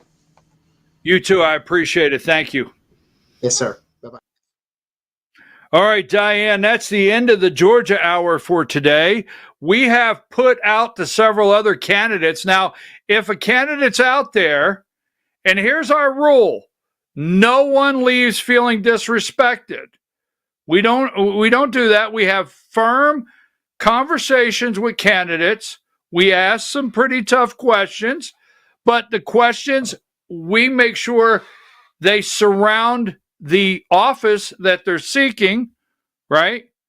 But my rule is never let anyone feel they've been disrespected on our show. Give them an opportunity to talk and get their positions out. So if there's any candidate out there that's running for office that wants to sit down with us, talk to us, my goal is always, and will not change, to get the most information for you, the voters. I'll see you tomorrow morning, Friday morning at 8 a.m. Diane, take us out of here.